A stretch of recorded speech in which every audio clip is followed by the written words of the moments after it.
We're gonna wait a couple minutes for people to hop on. But my name is Jason, And I'm Steve. and we're going to be doing a live ride through commentary. Thanks for joining us. Yes, we are a bit late because we were waiting for somebody else to join who still has not joined. So we'll see if he joins. But like I said, we're going to wait a few minutes. Jeff said he'd be here. So Yeah. EF. our goofy guy. And those are notifications coming in saying we're live. Should turn off my phone. And I'm going to be eating. Of course. What else is new? I won't edit. Oh, there's Kenny. Hey, Kenny. We are live, sir. Just FYI. Hey, gents. How's it going? Good. Sorry I'm a little late. No. Babe, we couldn't find anything to eat in the fridge. I'm like, oh, crap.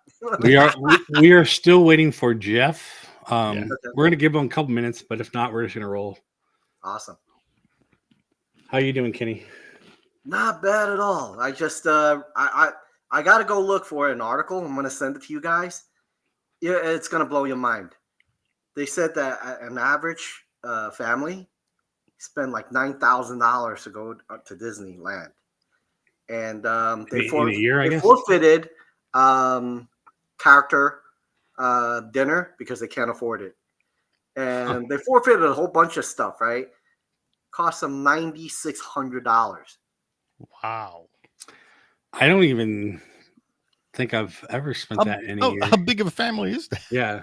I think I remember seeing the video. It was like 6 people. But they said that it was an article that said if they had to do it again, what they would do different is they would not be buying all those popcorn buckets. No, not popcorn buckets, but literally like the front of the line stuff that. Genie Plus and all that. Yeah, Disney Plus, and they said they spent like a few $1,000s on that. I've never bought any of those. Yeah. Like, nah, man. Hey, Wait, there. Oh, your G.I. Joes? Yeah. Awesome. Thank you. You're welcome. Yeah, it's Kenny got me all I can't point. All of those. You wouldn't believe your forced perspective. You wouldn't believe like those G.I. Joe boxes over there, the one we got.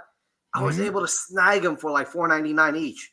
Yeah, that's crazy. That Jason actually got one. I gotta send that back to you. Oh yeah, Snake Eyes. Oh, nice.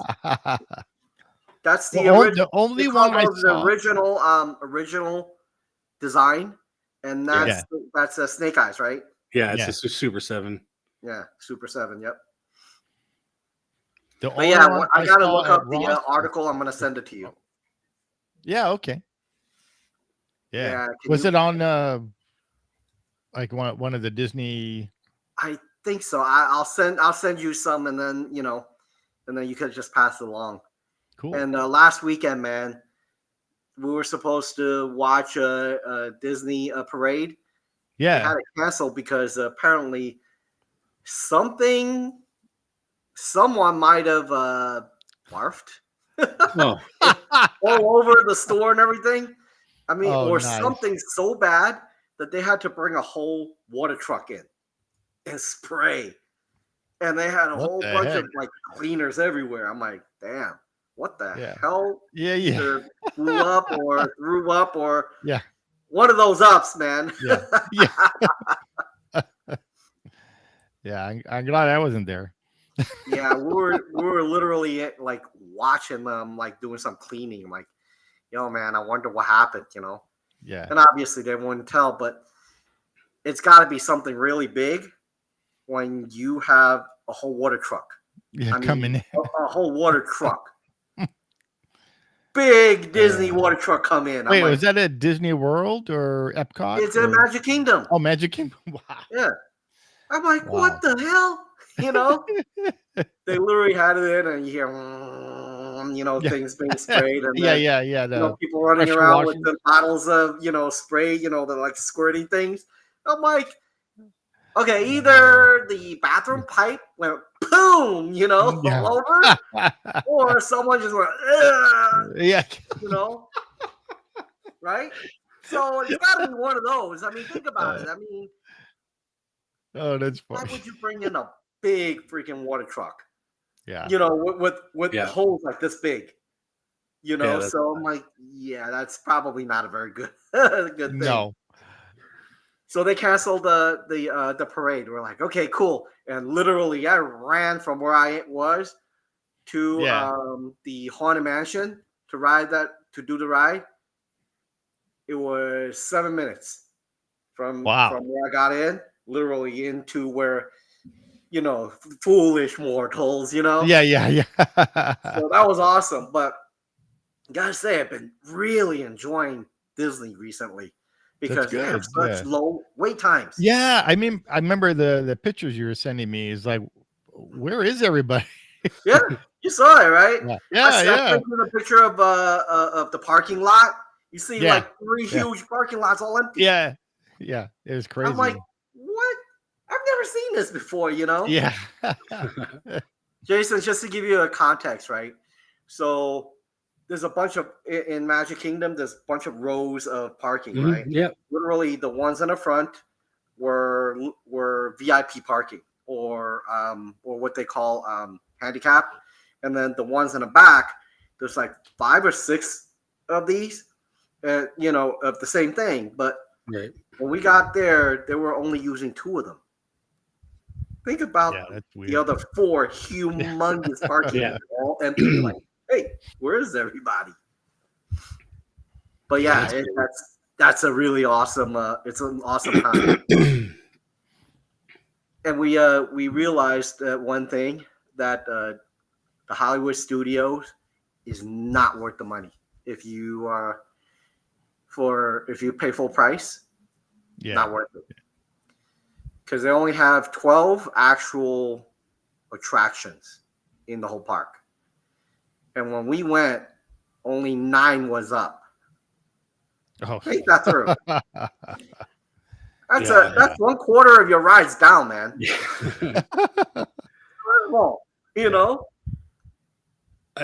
Somebody was suggesting that that's the next park that's going to get newer rides because, or like a separation, make a new land or whatever, because they need more stuff to do in there.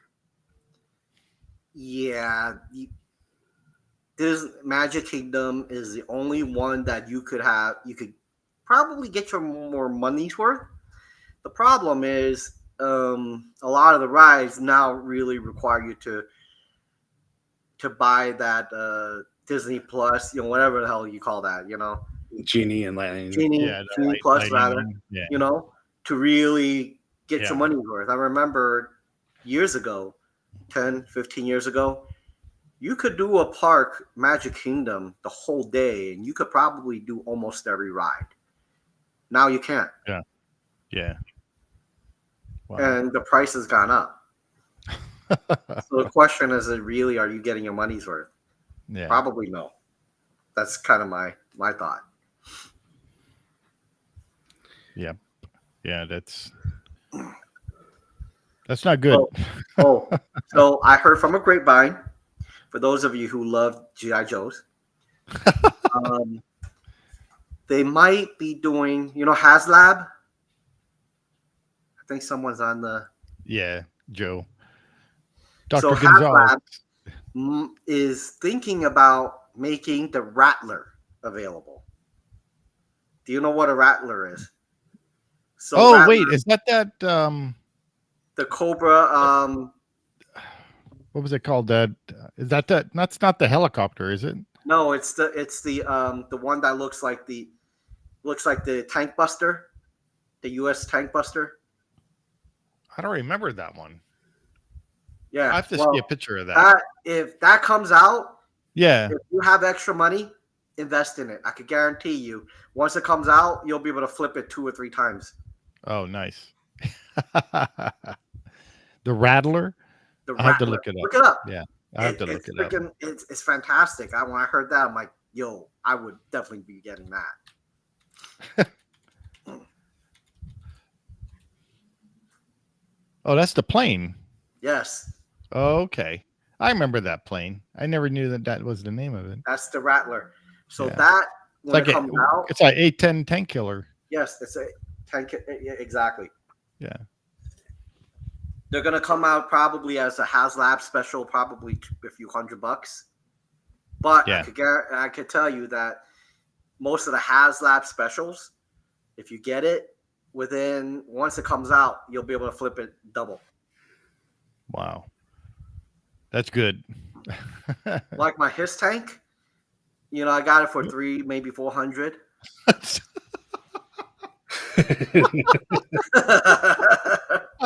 But like the His tank I have, they actually have someone that wants to offer me 700 for it. I'm waiting for 9.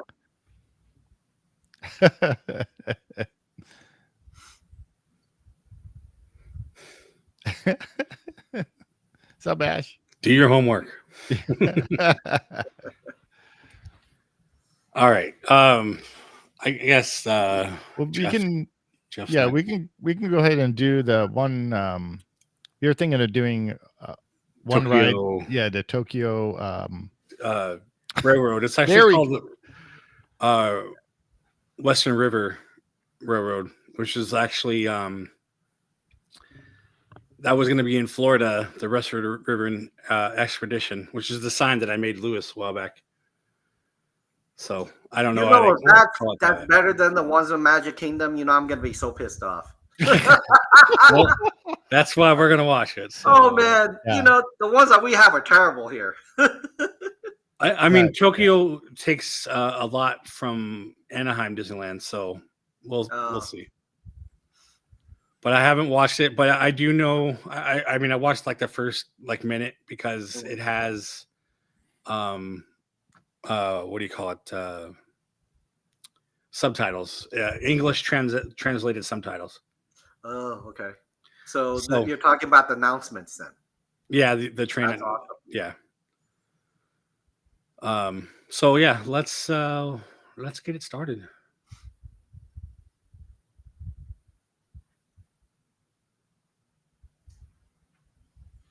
This is just our first ride through. We have another one coming up. Yeah, we might.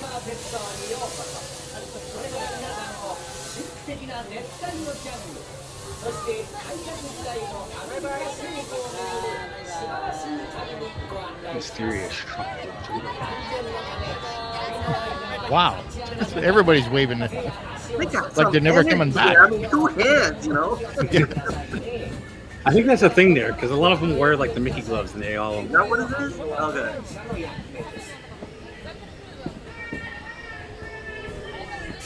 You said their layout. Oh yeah, there's the Jungle Cruise. Yeah, so I don't know if it's exactly the same, but I noticed that part. I've never seen that. They do have a lot of bamboo over there. You see it? Yeah. So this is what I was talking. They talk about all these animals and crocodiles and snakes, and I might see tigers. I don't see snakes, anything. I don't see any. Do you? Don't stick your hands outside.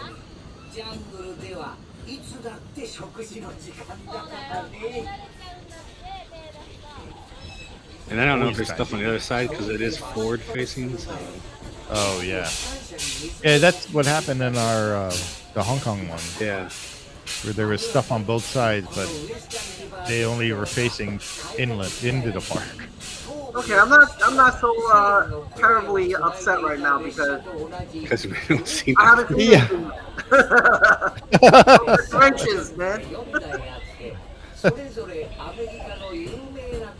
4 trains. The trains are named after rivers. That's kind of cool. The Rio Grande. Oh, look, there's some tiki. Yeah. Yeah, Tiki, yep.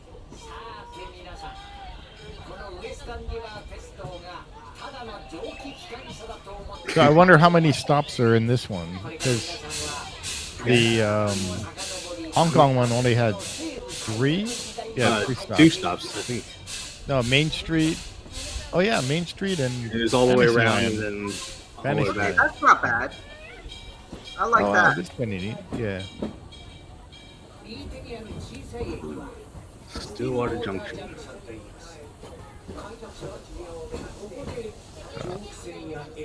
That's kind of neat. At least you have something to see. Yeah, well, it did. Take note. Yeah, it's talking Take about note, Pioneer. Magic Kingdom. Yeah, see, like that's what I mean. Like you could just have props and stuff. Exactly. Yeah. Yeah. This is That is Tokyo Disneyland. Yeah, Tokyo Disney.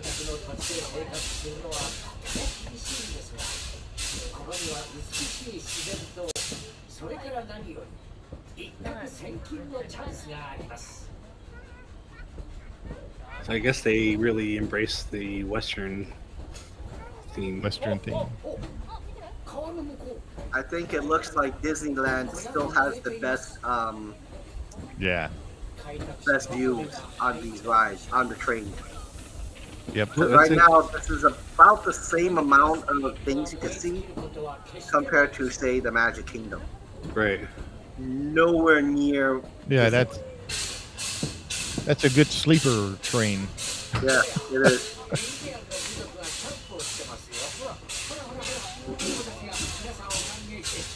Thru and how come out to wilderness. See, I mean, that's kind of still. This A is little like based off the of- old Disneyland. Yeah, this is it. Yeah, Yeah. that's actually animatronic too. Yeah, they're moving. Are they moving? Yeah, they're like moving. waving and stuff. Oh and yeah, I see that. before those bucks, that one of them had their head turning. So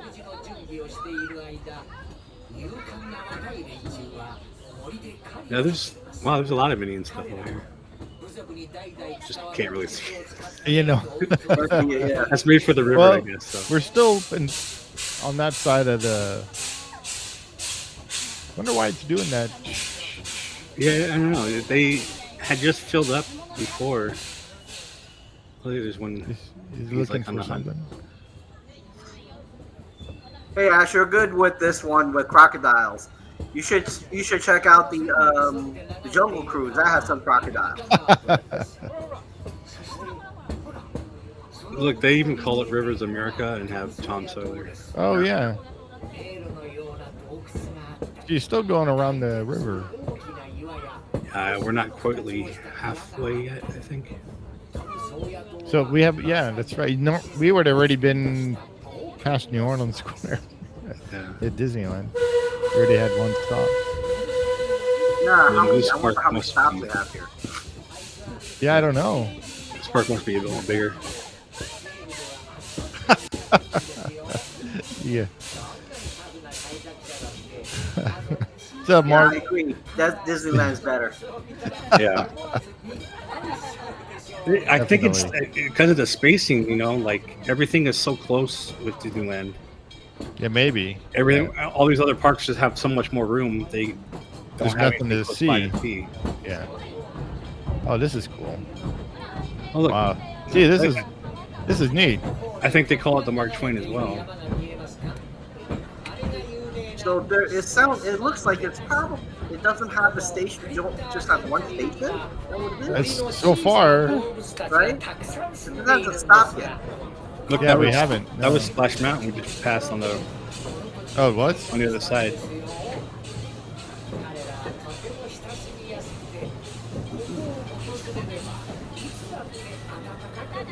That looks like Big Thunder. Yeah.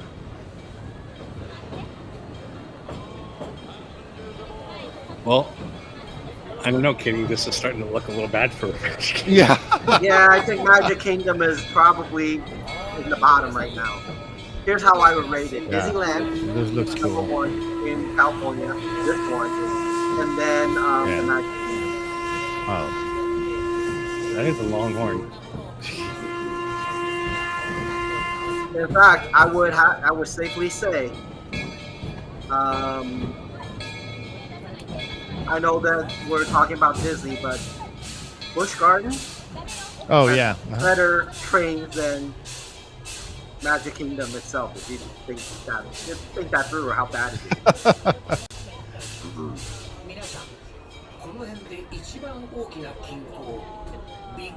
We're approaching Big Thunder.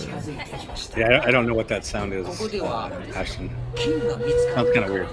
Yeah, Yeah. look, right there. Yeah, definitely better than Magic Kingdom. Yeah. So they're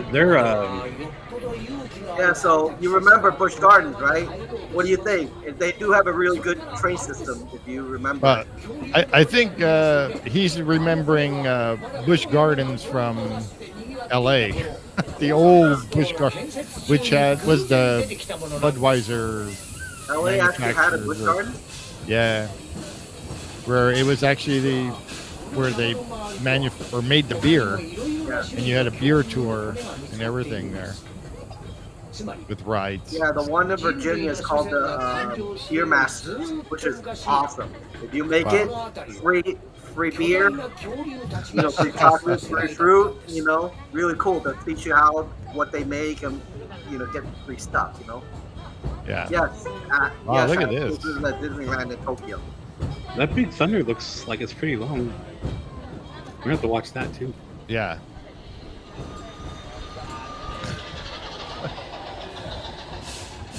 Yeah, can't have any beer. Wow, that's pretty neat.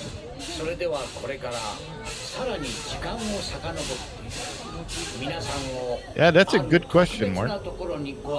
That's almost like quiz-like. Yeah. So far, this one actually seems pretty long. I mean, we haven't stopped. That's for sure. Yeah, we haven't even stopped yet. But that's kind of like Hong Kong right now. But Yeah, because Hong Kong only had those 2 stops, So Main Street and Fantasyland. the Magic Oh, Kingdom. now we're See, that's awesome. wow, we're This in is a You lot. the don't have that in Magic Kingdom.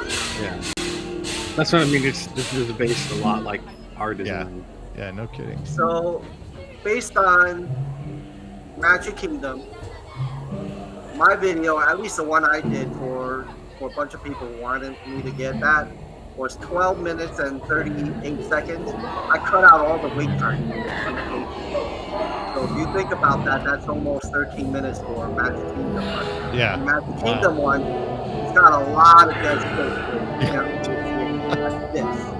Oh, they even have this little drinking. Yeah, We don't have this. they skipped the whole Grand Canyon part. Yeah. Oh yeah. Busch Garden was in Van Nuys. Oh yeah.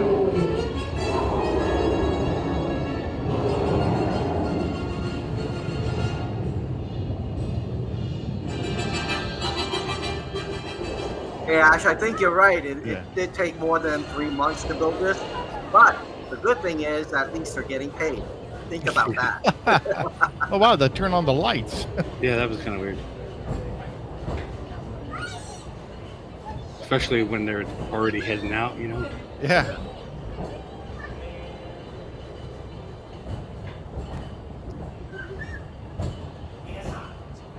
So are we returning to Main Street? How was it, everyone? Yeah, that's what it is. It's time to take a relaxing ride and let your legs rest. We need a cushion. Yeah. Oh, so there's only one stop. Yeah. So we're back at the Only one stop. So wait, the Jungle Cruise is like the whole front Oh wait, part of the park. yeah. That's it. We're gonna have to do the Jungle Cruise over here. Yeah. Look, the train station is over Jungle Cruise. That's kind of weird. Western River Railway. That was pretty cool. But then, isn't the California Pirates of the Caribbean under like the train station as well? You know, it goes under the train tracks. But Yeah. The train tracks? yeah, it goes Or under is the that tracks. or is that the Haunted Mansion? Both. They both go under the tracks Oh, into the show building. Why we have an elevator in our Haunted Mansion Okay. to actually go under Yeah. Yeah. So here's my take. I still like the Disneyland the best. That's number one. This Yeah. is number two. And the Magic Kingdom is definitely number three. There's not much to see. No, Magic Kingdom's number 10 for me. Yeah, probably. Now, if you add other parks in there, it probably is one of the worst ones, I would say. Yeah. Kingdom. But this is really, really well I done. like this one. This one's actually pretty neat. It's weird that there's no. What was the best part of it? So what do you think? You just said it was your favorite. So what was your best part of that? Who, me? Yeah. I didn't say it was my favorite. Well, what I said it was really good. It's good. I mean, yeah. The best part, I actually like the Mark Twain or the riverboat area. That was pretty cool. Yeah, that whole area, getting into going past Splash to Big Thunder, and yeah. And I think that I think the best part about what makes it so much better than Magic Kingdom is you can see a lot more things going on. Oh yeah. Here, or in the Magic Kingdom, all you see is green. I'm like, okay. Well, like I said, if you're into plants, Magic Kingdom's really good. Exactly. You see all different kinds of plants. That's about it. Well, it's like, I mean, this whole first quarter of this was all green. Yeah. They should just add a few more things throughout there. It's kind of like ours. I see ours. Disneyland's version. Yeah, I mean, there's nothing until you get past Mardi Gras part. Yeah. But I mean, ours is like a couple seconds, you know. But what's funny is I didn't even see like Tomorrowland or any of that or Fantasyland really. Right. On the Tokyo. Where's all that? I don't know. It'd be interesting. We got to start doing the maps. We got to put a map up to see where are we going. All right. I wonder who does that on there. Here's a question for all those people who are typing. What were your favorite parts on the video? Yeah. Put that in the chat. Let's see what you do that. I'm gonna pull up a map. Okay. Cool. All right, guys. What was your favorite part of that ride? Or sorry, attraction. Now the Magic Kingdom, you can call that one a ride. Yeah, that's a ride. Yeah, they call that a ride. Okay, Dr. Gonzalez. I think that's good though because it preserved. Well, that's not your favorite part of the ride.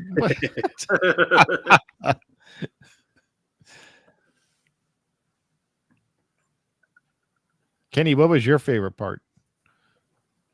Anything that had something for me to see besides green. Ashton's was the dinosaurs, which is cool. Yeah, that was pretty cool. I'm glad they have that in there. And Mark says Disneyland's version appears to be used as both transportation and providing a grand circle tour of the park. Magic Kingdom, and this one seems just to provide a tour. Yeah, that's about right.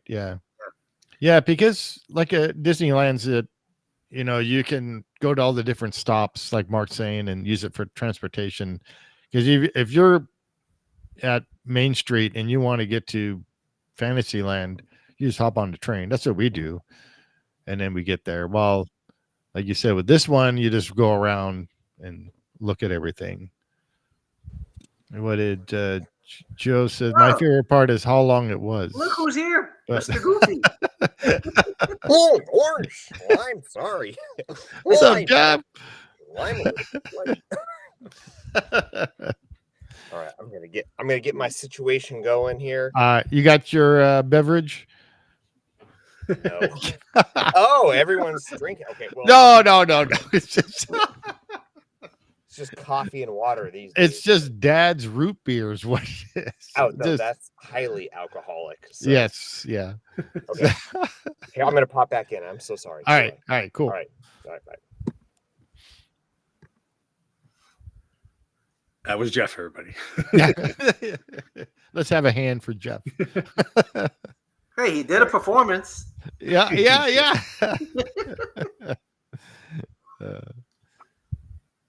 No, but I'm going on Mark's thing about it being just a tour of the park is right, because like Hong Kong's is also, there's only one stop in Hong Kong's, so Is it that's really? also more. Yeah, there's only one stop. Well, there's two. There's Main Street, and then there's Fantasyland, but it's more also of a tour of the park, kind of, you know. So I don't understand this because Where's the train? like this has got to be where we got on, right? Yep. Looks like But it. this is Main Street Station here.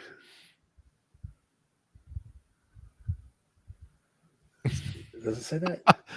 I have no idea. It says Tokyo Disney. Well, maybe it's not a station, I guess. This says station right here, but Yeah, but that's still possibility. this is monorail. This is the That's monorail. yeah, right exactly. That could be a monorail. Oh. Because look, it goes over the parking lot like ours. Yeah. Yeah, so that's got to be Yeah, a yeah. monorail getting there. Yeah. All right. Oh, so wait, yeah. Here. That looks like Big Thunder. Yeah. So that's weird. I don't Wait. see. Oh, wait. Here's the station then. Yeah. So this map is. Boy, this weird. map is weird. So it doesn't even show all of it. No, it doesn't. So I mean, according to this thing, like we're gonna go away all over here and come back to here. Let me find a better map. Yeah. You need a But Google map. of This it. would be why we didn't see that stuff because there's no Yeah. track here. Right. Yeah. Right. So where's the track? That's the question, right? Yeah. It's gonna You had to Google map it and take a look. Yeah. Yeah. So Our Disneyland stops in Toontown. So I wonder if any of these places decorate their train area, the empty spots, catering to holidays. Does Disneyland in California do that On the train? on the train in the train They don't. areas? No, they don't really.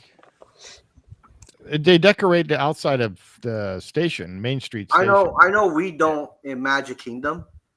So I wonder if they do that. See, that's the one thing that's lazy that I think Disney's kind of lazy is they're not decorating like other parks.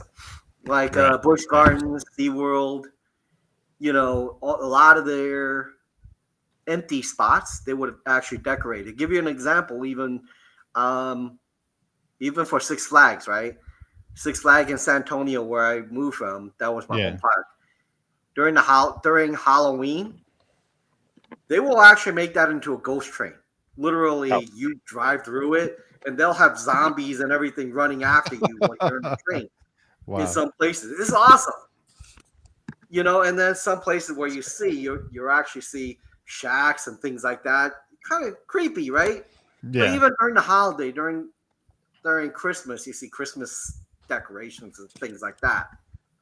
Disney doesn't do that. That's my one beef Magic about Kingdom. that system. Yeah. Huh. Well, I know at Disneyland in Anaheim, they do decorate, like I said, the station, the Main Street train station. They decorate that. They put up some little things over at Frontierland Station. I'm not sure about Toontown Station or Fantasyland Station, whichever one that is. And at Tomorrowland, it's just regular Tomorrowland. It's just those two, I think, are the two stations that they actually decorate for holidays, especially the Frontierland Station being so close to Haunted Mansion. All right, Jeff, what are your thoughts about Well, I'm reading the chat, and you know, my go-to is like, let's make this as funny as possible. What can I do? What can I do as a guest host to just, you know, make this as off the wall, entertaining, fun? Well, and then someone like Ash Block says, how do I get in? You know, what do I have to do to get in? I'm like, that is just ripe for just bad humor. Like, take I don't know, something dinner. I don't know. You know, say nice things about their mom. I don't know. Like what? Like what would you all do? How would you get in if you had to be like, how? What does it actually take?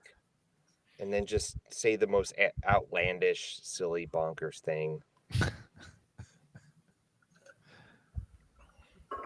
What is Mark? You all had me on the chat, so I mean, like, Yeah. I'm here, like, you know what you're getting into. You know, it's. All right. What does Mark say? All right. Let's hear it. Let's hear it. What would you do? Like okay, Ash Blocks. What would you tell me? What would you do? Like, how do I get in? I don't know. How would I get in? Or how do I get in? Well, I have no idea. Oh, I know. Where's my goofy hat? Okay, hold on. Here it is. I know. This is actually a goofy hat. This is a goofy hat. Oh, there you go. But then I went to an old like goofy hat. That's the one I've always wanted. Yeah. You know, like subtle goofy hat. That's when you're not trying too hard. I don't know why I have two of these, but I do. Worse. Okay.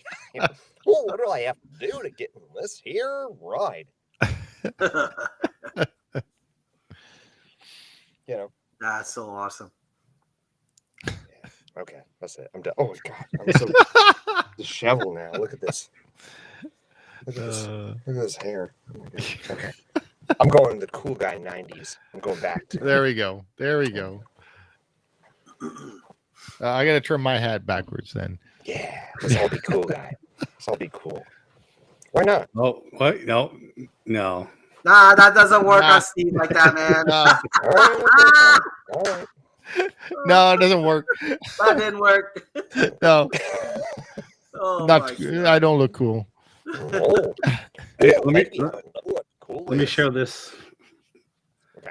Because Oh, there we go. We're back. I think this is the whole train. It comes around and it goes on the inside and it goes No. around it. What? Oh, I think is that's that it. Ah. Why did it take so long? I don't know, but I don't see the track anywhere else. It looks like it comes around here. Because Do it you see was it going going anywhere else? really, really slow. By the way, I love the restraint of the chat. Everyone's like, yeah, you don't want me saying my answer. It just shows us how awesome of these people that we have. Like, you know, the restraint is just wonderful. Like, you don't see that from a chat often. It's like, here's my answer. Everyone's like, whoa, slow it down, Jeff.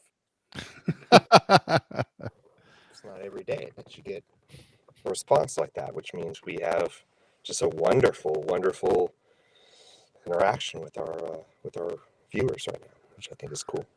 So that is Disneyland, right? So Yeah, is Disney Tokyo Sea around is there? down here. Tokyo Sea is here. The actual sea is here.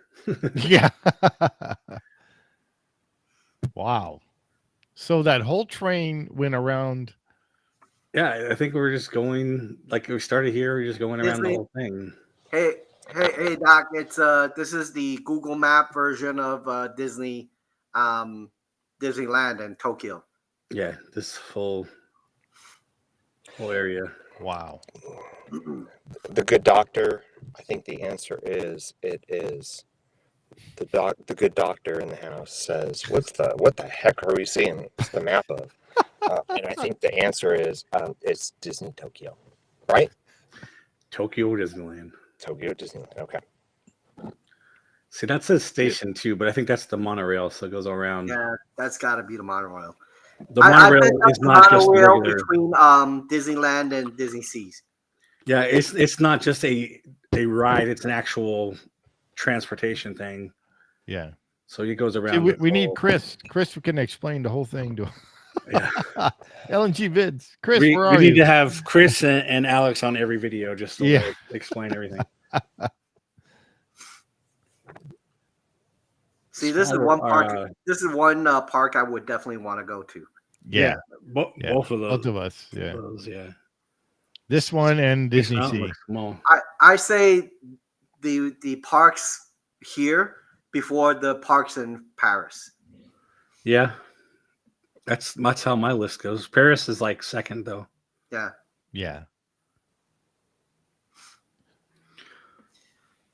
Yeah, I would only go to Magic Kingdom just to visit you, Kenny. Oh, don't say things like that. You know, Jeff. If you ever make it to any Disney park, and you do your skit, you will freak so many people out. Oh, I already have.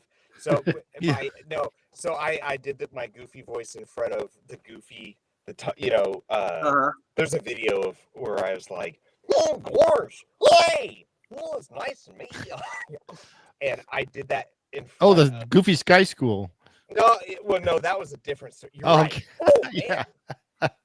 You love you guys. You know my story. You guys are So how did they react? Oh, it was like bonkers. Like, it's on my Instagram. It's like, whoa, like people were just like, everyone around just went nuts. And I've never felt that way. It was cool. And then what happened was I was in line and I'm just standing there, and the person, like, there's Goofy, standing right there.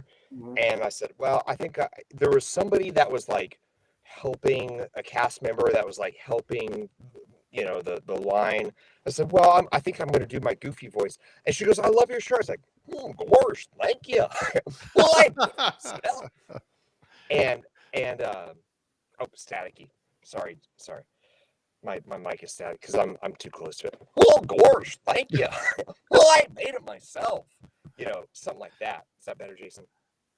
No, sorry. You might have to restart. I don't know. Oh, whatever, man. But but then, so I got up there and I did my They didn't voice. toss you out for impersonating Goofy, did they? No, everyone was super, and they're like, and the cast member goes, whoever it was, hate to spoiler, but whoever it was, like, in the suit goes, because these cast members know each other, goes, he's gonna love that because he is Goofy day to day, and to hear the Goofy voice. And so I'm like, oh, gosh, what a handsome feller. So I called him a handsome guy. What a handsome guy. So it was, and everyone's like, oh goodness. And there's a photographer there too, like, that worked for Disney, and he was like, oh my gosh, this is like, wow, like, I never, like, this is a wait, was he like, wow? wow, what a guy. He's wearing my shoes. What my shoes. Yeah. But it was it was like, it was so sweet because I'm like Max in the Goofy movie where I'm looking around like, what the heck? Like when he's like doing Powerline and everyone actually likes it. I'm like, you're talking to a guy for the past like 3 years has been in his mom's basement, studying Bill Farmer's voice till 3 a.m. in the morning. And then I'm like, and then suddenly, like, everyone's like, I'm like, why are you clapping? Like, why are you happy? Like, oh gosh. It made me feel like weird. Gave you the tingles. Yeah, well, yeah. So that was, and so I did. I've done that before, but I want to do it again. I want to go back so much to Disney, and because part of me was like really nervous, but there's I've come a long way since then. I've talked to Bill Farmer, the voice of Goofy, several times. I told him straight. I looked at that man straight in the face on Zoom, and I said, "There's nobody in the world that studies your voice as intentionally and passionately as I do." Like, I told him that. I told You've him been studying him for a long time already. for a long time. Yeah. Oh man. You know, and we did the Goofy voice. It was about a couple weeks ago, and he's like, I said, Bill, I'm like, I gotta get this off my chest. I love you. Look, I love this man. He's just I think the world of him. He's so sweet. When you watch him in the interview, you can see how he's just like really nice, like a real nice guy that you just want to. You can easily talk to him and stuff. Yeah. Come on, man. Anybody who sounds like Goofy over here, Yeah. probably is pretty nice too. Yeah. Well, Jeff, you can't sound like Goofy and not be nice, man. Could you imagine, being nice, a gangster, looking guy, and then you whatever, like, no, that don't work. Well, all right, Steve, you're on the spot. Nope. Okay. All I'm right, good. I'm good. Oh, sure. Oh, what? Oh, God. Yeah. You see him in your sights. Yeah. You know what I would love to see, Jeff? If you go there and if Clarabelle was there, you say, I am your boyfriend. Yeah. Oh, that's right. Yeah. Oh my God. I wonder what she would do. Yeah, I would be like, well, I love you. Well, I've been holding it back for a long time. Well, I just have to say, well, I love you. You're so beautiful. Well, she probably would be like, I don't know what to do next. I went to Goofy's the kitchen, the Goofy's kitchen, and there's the Goofy comes out and takes a photo, and I went, oh, you're a swell feller. and he, like the Goofy, I'm like, I know somebody's behind that. It's like, wait, what? Like, what the hell was that? Yeah, it's because Goofy's just so hard to do, and I'm sure everyone could do like Donald Duck.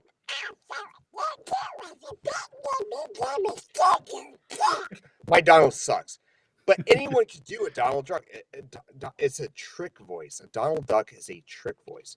Goofy is not a trick voice. It's hard. It's hard to do. It's hard to do Goofy, and so I guarantee no. And when people do Goofy, they always do this, and it drives me nuts. And when I interviewed Bill Farmer, I know it drives him nuts because I got it out of it. Because I'm like, this is what drives me nuts. It's the. And God bless Hal Smith. He was the voice of Goofy, like Mickey's Christmas Carol. We all love that movie. Like, it's a wonderful movie. But my neither Scrooge. Oh, well, I'm Goofy. My name is Goofy. No, that's not Goofy. That's totally different. Yeah. Yeah, but that is how a lot of people voice Goofy until Bill Farmer. Tony Pope, before Bill, was one of the first that was like, oh, gosh, he doubled down and high and down and high and down and high. So there was a lot of like down, low, and high. There's a lot of these pitchy ups and downs and ups and downs. But then with but other people, everyone's like, oh, I get, if I had like $1 for every time I get like so and so sings like Evanescence, like or like some song of Goofy. It's like, like, oh, it sounds just like Goofy. I'm like, no, it doesn't. It's not Goofy. It drives me nuts. I'm like, it's not Bill. And maybe it does. Maybe it's more like, there's a lot of the older version. Yeah, and if you don't know, if you don't study Goofy's voice, it's like, well, it's not that bad. Like, oh, this is funny. Hey, man, I don't want to knock the iPhone out of people's hands, when they're watching YouTube and having a good time. There's nothing wrong with that. There's nothing wrong with that. I want to go back to let's go. Yeah. To this question. So, Kenny, why is Tokyo on your plan over Paris? Oh, curious if that's actually really easy to answer because so I'm going to give you a little bit of history. The Paris park was actually created because the French company came to Disney and said, hey, we want to build one, right? But the problem is that the French company was cheap. When I tell you they're cheap, they didn't want to They don't want to pay for new attractions. So what Disney did was say, well, we're going to rip up all our old attractions here, and we're going to just ship it to you as is. And these old rides are still in Disneyland. So I could go to Disneyland and ride it. So when I go to the one in Disneyland in Paris, it's the same exact rides that we had in Magic Kingdom. So really, how much of a difference as it relates to rides are you really getting? And you're not, to me, that's not as much. So this is the reason why Tokyo is number one, because Tokyo spent the money to get everything new. Yeah. And when I tell you everything new, like when you go to some of those rides, you're like, holy moly, where did this come from? You know? Yeah. And not only did a goofy type of thing. Holy moly. Gotta go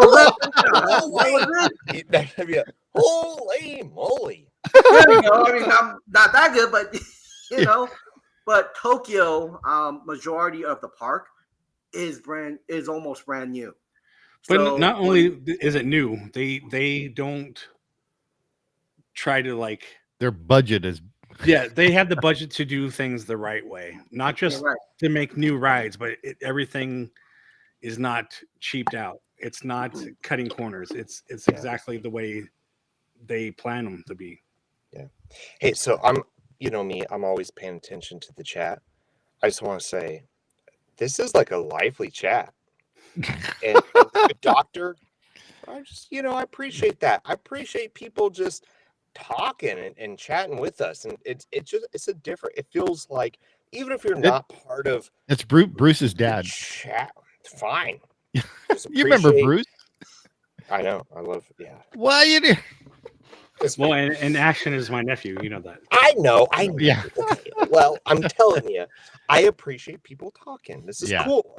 Why do you have it's fun. On, like, this is your family, jeez. No, it's not. Like, I'm just celebrating. It's the science and amusement family. Interaction. We're all part of the thing.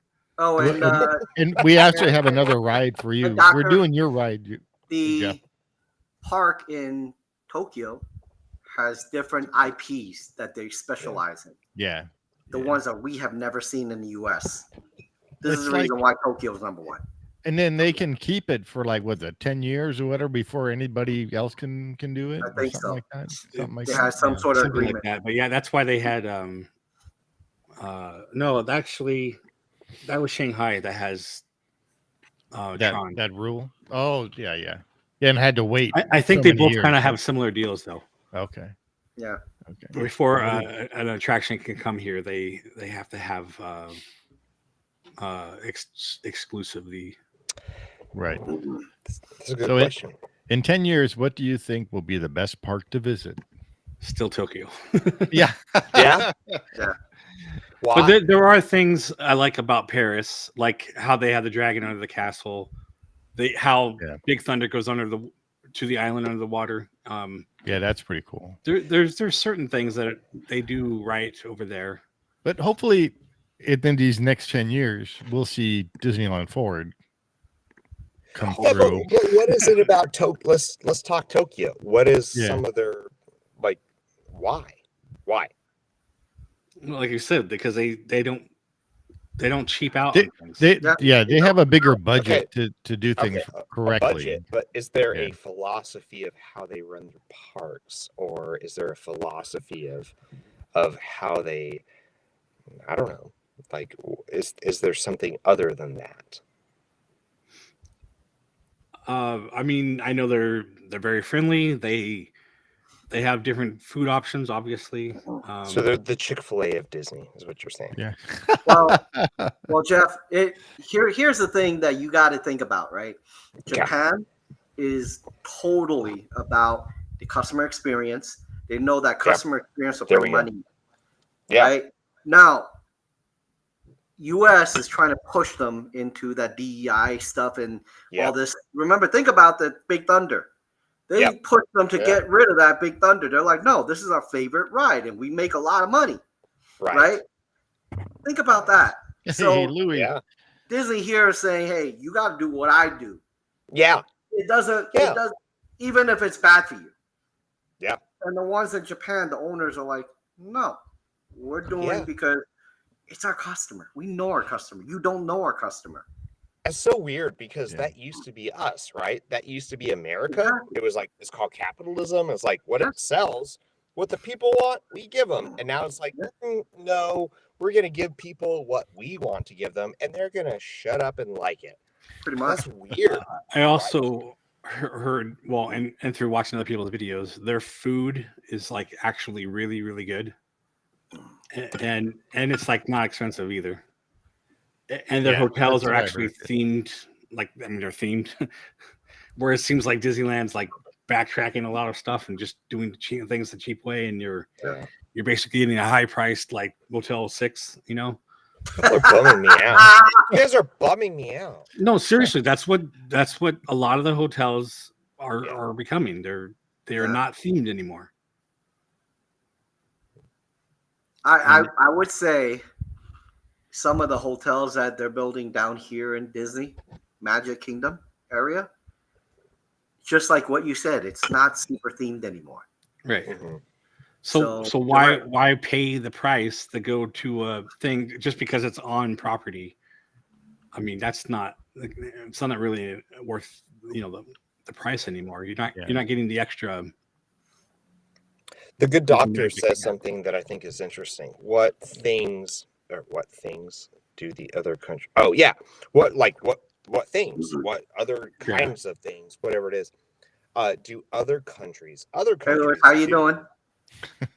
Better than Disneyland and the Magic Kingdom? Well, that's an interesting question. Hey, good doctor. Here's one thing for you to think about. Magic Kingdom. Well, Disneyland is the oldest park, right? And then come the Magic Kingdom.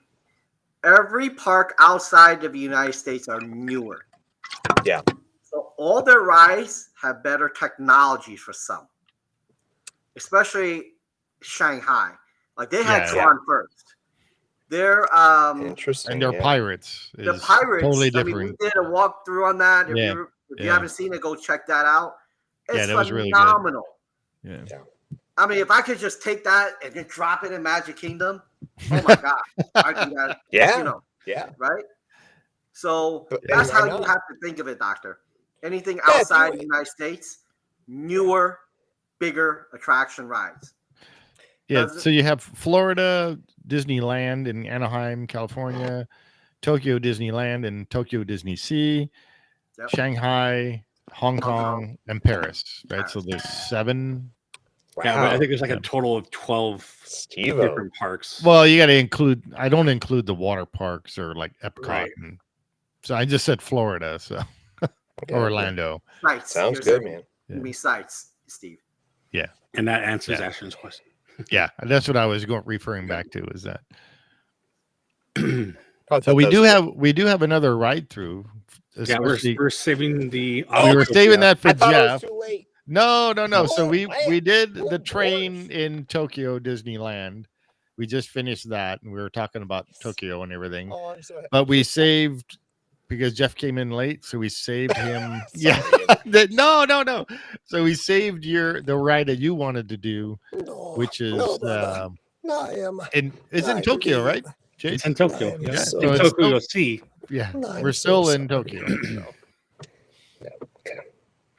So what did Doctor say? Dr. Gonzalez says, what character themed ride do you wish would be removed from any park?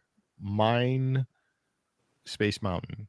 Mine, Space There's Mountain. no, is there a, wait. Before we go back. Is there a character that's associated with Space Mountain? I didn't think there was. No. I thought I was listening to Aerosmith, but that was back when I was like 10 years old. I'm not joking. Like, it was like Space Mountain brought to you by Aerosmith. No, they have their own ride though. And it was like, plug in. Well, I'm like trying to like. Oh, it's Star Wars. Is it? Oh, yeah. So they do Hyperspace Mountain. They're called Hyperspace Mountain. Fine. Well, it was Aerosmith before, and that was like Was the original Congratulations music for listening Space to- Mountain by Dick Dale though? I believe so. Yeah. And then I think, Maybe it's Motley Crue. am I wrong don't that he know. did It was- Incredicoaster too? Maybe before it was Incredicoaster though. Oh, you mean I forgot what the name was before. Screaming? Yeah, California Screaming. I know they had a like a rock soundtrack. Yeah. Okay, well, all of our we're not hitting the marks here, everybody. I mean, So I wouldn't just say I have anything I would like to remove, but there's some things yeah. that have Sort of been like, you are a replaced, bunch of like idiots. Slash Mountain, that I think shouldn't have been replaced. Jason, It's all of a sudden just quiet. All right, so what are we doing next? Which it's not what your ride? fault. It's Jason, listen. It's not your fault. Yeah. It's not your fault. It's not your fault. Okay. So It's not. No, look at No, me. no, I know. It's not- I know I Robin know, Williams. it's not- I know. It's not your fault. I get it. It's not your fault. I'm not going to start crying on your shoulder though. yeah. Why not? Oh my gosh. Okay. All right. Goodwill Hunting. Goodwill Hunting. No, no.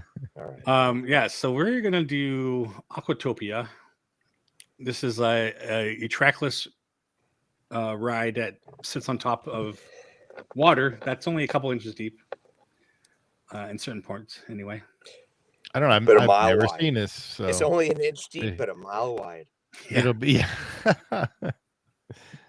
so here we go. it'll be the first time I've ever seen this. Yeah, me too. Me too, actually. Yeah. So Tokyo Disney. Oh, it's a small Oh, one. that is so cool. Hello, Ronald. What is that, like a bumper boat? It kind of looks like that, but they don't actually hit. Wait, can you steer that? Is that what it No, is? it's all self-controlled. Oh my god. In fact, if you look on the ground, it has the This? line. Oh, got it. See that? Wow. Oh my god. And Chris is kind of excited, I guess. Yeah.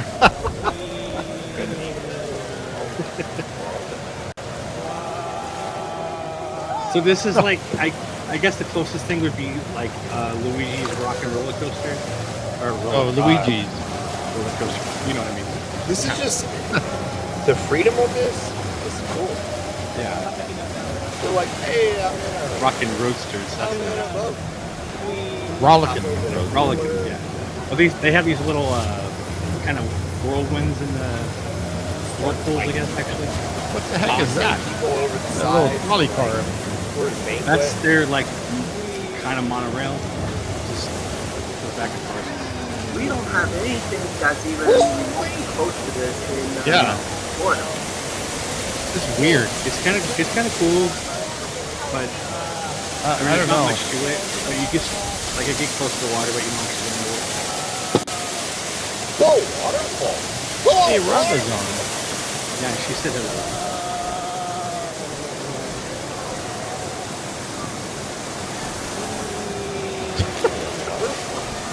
Whoa, water.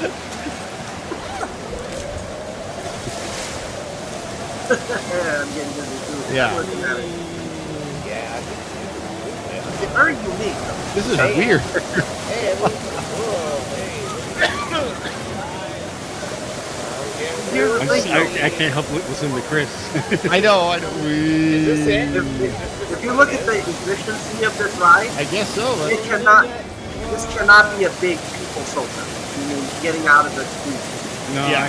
Right? Think about this. It's How many popular, could but it's probably be in there 20, 30, right, at a time. You're right. Just say if it was 30, you can only Yeah. fit 30 people.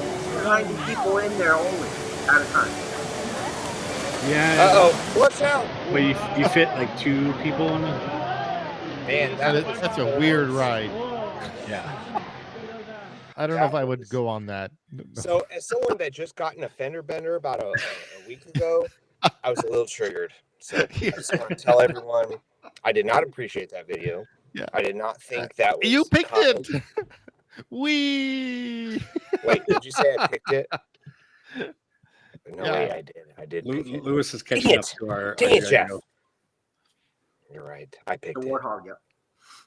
Sorry. Oh, So I can see Jeff on there, doing the goofy noise. Whee! You know, and they're talking like goofy. People would be like, "What was that? What was that?" Now Where that is would he? be so worth, videotaping people. Like, wait, where'd I come from? Yeah. Especially if you have the goofy hat on and you're doing Oh that. yeah. Well, yeah. Now, I do Jeff, that. Like I gotta say, if I ever worked for Disney, I would say, you know what? We gotta hire this guy and make costumes that, goofy. So when he talks, he could talk it. well, guess Oh my what? If I ever God. work for Disney, I'll be like, I'm going to hire my friends too. So guess what? It works both ways, everybody. I don't know if Disney needs a walk-in. yeah. Oh, everyone needs a walk. Walking down I'd be Main like, Street. you get a job. You get a job. You get a job. I don't know if that's how it works, but in my head it does. And if it works that way at all, everyone gets a job. I'd be like, oh, I know a guy. I can I make know. signs. I know You can someone. make Someone signs. would be like, you know Yeah. what we really need? I'd be like, oh, I know a guy. And it'll Oh be my like, what is it? Like, what's the movies like, where you're all in a heist together? Ocean's 11. Ocean's Oh, 11. Yeah. And we'll just be like, you son of a bitch. You I know a son of guy. And we'll just be like, we'll slap hands. And I'm like, I know a guy. It'll be I know a like guy that in the cat side group department of now. Misfits. We'll get the job done. All right, I We'll got a get the question job for you guys. After seeing that video, would you want to go on it? No. I would. That's a good Go on one. it. Yes. Yeah, I would. 100%. You would? Yeah. Yeah. All right, I tell me would. why. No. Well, it's just seems fine. It It's seems like, like it's like, okay, it is what it is. Like, you know what you're getting on, but like maybe I'm hot. Maybe it's so my air conditioner just went out, so I'm projecting a little bit. So in my own house right now, I'm like sweating, like I don't feel good. And I'm like, that just everything I just saw, it just seems like heaven on earth. So I'm just being honest with y'all.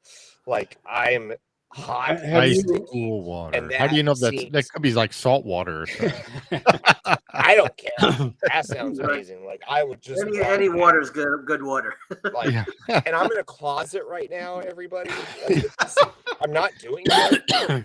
So I'm just Have you guys been on the Rollickin' Roadster. Rollickin' Roasters? Yeah, that's actually pretty fun. yeah. I mean, it's slightly different because you're dancing in sync and all that, but your cars do spin and they go back and forth. So Yeah. At the end you of were to put that, that on water. I mean, you pretty much I have don't the know. same thing. I love the water. Hang it on just a seems second. way different. Yeah, People on yeah. video. So the people who are listening in, you saw the video. Would you ride it? And tell us why and why That's not. a Okay. yeah. All right. So go ahead. I I'm don't- sorry. No. No. That's Well, what if you were like me? What if your air conditioner went out? well, then I would get on another ride, You're in not North that, where Carolina you actually and get it's wet. hot Yeah, that and you're ride doesn't in a look like you get closet. wet. I don't think you get wet, but Yeah. you got to get some kind of misting from that water. I mean, All right. Well, Oh, you didn't really Here's see any my in Chris's question for camera. the ride is what's the theme of that ride? Like Yeah. Disney Yeah. rides always have a character, almost like a character or history behind it. Yeah. Right. My question is, what's the history behind that? Yeah, what That's- IP is I'm that? trying to understand. well, I Yeah, think that's good the question. beautiful Right. thing about Tokyo is they don't waste their money just on IP. And my Yeah. other question, like to tag on that is like, what's the demographic? Like, to what age group is that? Like, is this a kids ride? I mean, I the way I see it is, it's a relaxing ride that you spin around in. Can I mean, bring a cheeseburger and like a You're probably no Shake. food or drinks. I'm let sure. it go? Let it The water and let it go. clog That's- their filtration system. I bet that ride is fun to be on. You just don't see it because you're just going back and forth and spinning around. But I bet when you're actually on it, I mean, if Chris is going I mean, he's not just like He's not just trying I to don't know. make his video sound better because it doesn't make it sound better. But I mean, I'm sure he had fun doing it. He's being sarcastic with his wheeze, but you know. Yes. Yeah. I don't know. Well, I love the honesty. I have to see it. If I'm there and I You see saw it. it. No, if I'm there and I see it, then I'm like, okay, maybe. So well, here's the thing. But I wish it was I bigger. will try any ride once at least, right? I mean, who would see that and be like, nah, screw it. I don't care. No, I think this brings up. I think for me, how I would care for this is I go to the park and say, well, which ones are the A rides that I must do? And then I kind of start grading them. And then if I get to this ride, I'll get to this ride. Yeah, exactly. I wouldn't go straight for it, obviously. No. But Rope drop that ride. yeah. You're the only one. I guarantee you. Yeah. That ride probably isn't even open at rope drop. That's how popular it is. So I don't want to turn this into a Jeff moment where it's like, God, we all. Jeff. I know I'm not doing that. I know it's hard editing. We're not doing this. Okay. There's no But I editing do on have this a one. It's live. question. I have a sort of a question that before, I'm going to ask a Jeff-like question, but I'm going to invite y'all to talk about it. So when you go on any kind of ride, it's sort of like, I think when we do these sort of like ride-throughs, it's sort of like we all kind of have a consensus of like, okay, this ride is good, this is bad. And we fall in this like dichotomistic sort of like, okay, where do we, this bad, this good, this good, this bad. But that is not the way we experience rides, period. That like flat out. There are rides that people don't like that I guarantee you all are too scared to admit that you really like a ride. And you're like, if anyone knew that I like this ride, and this is like one of my favorite, oh no, they would. It's not like I like that ride that we just saw. I don't I'm just- dislike it. Okay, It's just well, that- I'm that not, it I'm would- not. It wouldn't be a ride I would go on. What about this one? Okay. But it could be another one. I don't think I feel that way about any ride, to be honest. All right, well, maybe you don't. Maybe you're bottling. There's certain rides where I don't like the music, like Small Sure. World. But But is there a ride, like in your mind, think about not just a ride. Do I like it? Do I not? Thumbs up, thumbs down. Like, let's not think that way. Let's have a conversation about like, what is it about a particular ride or just rides in general that like captures your imagination? Well, it's something that puts you in the ride. Yeah. well, and that's where we get the whole ride versus attraction, the theming and the experience that puts you into that world, like Pirates. Yeah. That's what you're talking about. So there's a lot of rides that a lot of attractions. But there's a flux, right? So like on one day, like I am hot and sticky and I don't feel good. And that ride seemed perfect. Like that ride seemed like that's exactly what I want today. Now, if my air conditioner gets fixed tomorrow, I'd be like, well, that sucks. Like that's not the ride I would. But it brings up a good point, I think, which is, like what is the psychology of hopping on a ride? Like is there a how do rides just like connect with other like people's stories, right? So maybe your air conditioner broke down, maybe you're poor, maybe you're like drugged to Disney and you're like, well, we haven't had an air conditioner in like 3 years, and this ride was the one ride that just when I hit that water, it felt so stinking good. What's that connection? Yeah. So Rhonda was saying, it's a childhood connection. I think that is a great way to say it. So I'm going to shut up after this, but does anyone want to like run with that and to be like, what is this psychology? Jeff, I think for me, that ride has to let me become a part of that story. Yeah. I'll I give love you an that. example, right? Yeah. I'm gonna take another. I'm gonna take Universal. I know this is Disney, but Universal. Right? Hagrid. Have you? I don't know if anybody has been on a Hagrid, but Hagrid the I haven't coaster. been on it, but I've seen it. It takes you through the whole story, and when Yeah. you're on there, you see all different kinds of monsters and things like that through the ride. It takes me through. Yeah. But then Rip Ride Rocket, it's terrible. Takes you up, boom, boom, boom, boom, boom, you're done. I'm like, wait, what the heck was that? What did I see? Yeah. You know? No, So wait, for but me, let it gotta me take ask you me. something. So that what was that ride at Universal you just mentioned? Oh, Hagrid's? Hagrid. Hagrid's. So I've never seen any of the Harry Potter movies or anything. If I go on that ride, would I understand what I'm Yes. looking at? Well, here's the thing. So if you've never seen it, you won't Yeah. know the characters. But Right.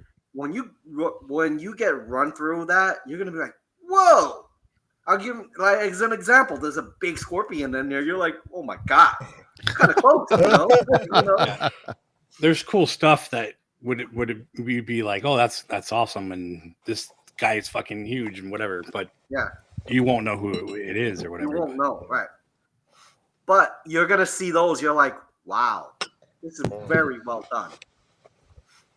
That's cool. It Yeah. takes you to another world. But I was gonna say the way that Jeff is explaining the question is exactly how I try to explain our magical hearing thing. Yeah. Yeah. Yeah. It's something you have this connection to, or like that's something that you actually enjoy or just really like the sound of, but you're doing it as like a physical visual thing on a ride, or the whole ride experience, I guess. Yeah. So and it's why? Or why not? right, exactly. And I think Rhonda hit it on the question. It really comes down to things that we remember from our childhood that we experienced a lot. So Yeah. the storyline She says, relates to right. And exactly, that's again where it comes into the ride versus attraction thing. Y'all are hitting it hard. Oh my gosh. Well, I mean, and I was just trying to explain that before. To me, an attraction has a theming, it has an environment, it has a storyline. Yeah. Whereas a ride is just like a roller coaster; it doesn't have much. All right, so here's a question for you guys, including Rhonda. This is one thing I never understood. Peter Pan.